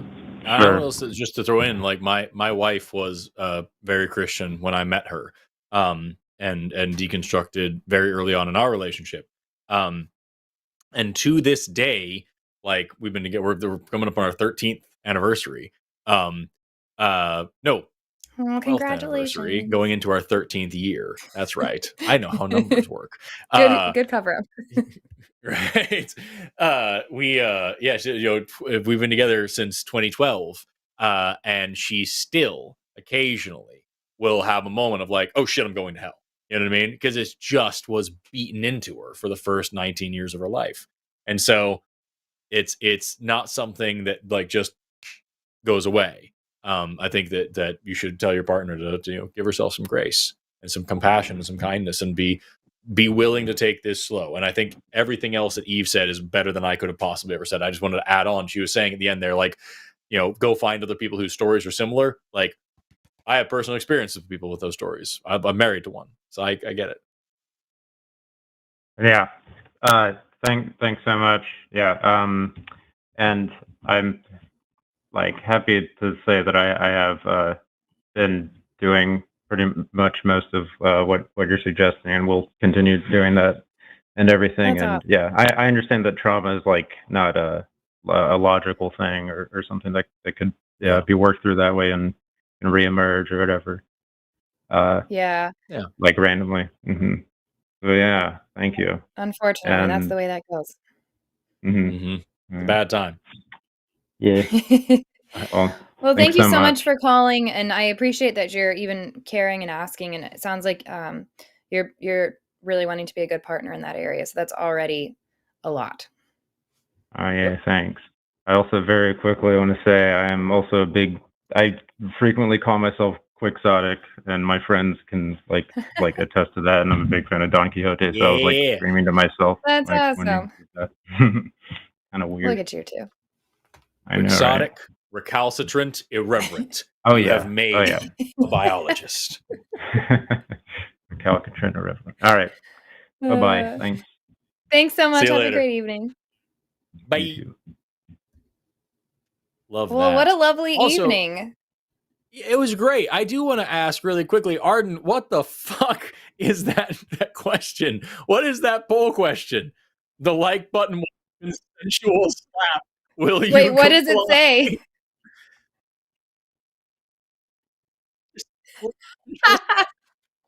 OMG, here and now? Calm down, like button. Arden's like, I'm dude. so over this. What can I do now? That's amazing. Well, thank you guys so much. I think that was so lovely. And we even had like a spicy call in there. Not that kind of spicy, the like annoying kind. And we had some lovely callers. I loved those conversations. I love getting to have these nuanced conversations from people who are in the middle of figuring out what they believe and are actually willing to engage honestly and present, what they're like, where they're at, and hear some pushback on it. I don't know. It was really nice. Yeah, seriously, it was really lovely, and we covered a lot of ground. I mean, in terms of like trauma and recovery and faith and fear and all sorts of neat things. And we uncovered the hypocrisy of atheist morality and how terrible we are. It was a lot of fun. And how we never answered the questions. Obviously. Never once. People can go back and rewind of the 6 tape. times did we answer the question. That was amazing. So good. Eve, it's awesome working with you always. Let me know if you ever want to do another show together. I freaking love doing it. And to everybody out there in the audience, thanks so much for tuning in. Thanks so much to our moderators. Thanks so much to our call screeners. Thank you so much to our producer. Thank you so much to all of the chatters, even the ones who say, oh, fuck, it's the music now. Even the ones who just came here to proselytize and preach. Call in next time. Eve, do you have any big projects or anything you wanna promote before we get out of here? I have an album coming out. If you guys want to go check that out, go to my Instagram, and I've got all the deets there. So that's it. But thank you guys so much. And yeah, it's a whole thing. It's a whole thing. That's why I was like, oh, I can relax now that that's coming out. But, right. Check out our Patreon, guys. Patreon.com/calltheline. We love you all. Yep. Bye.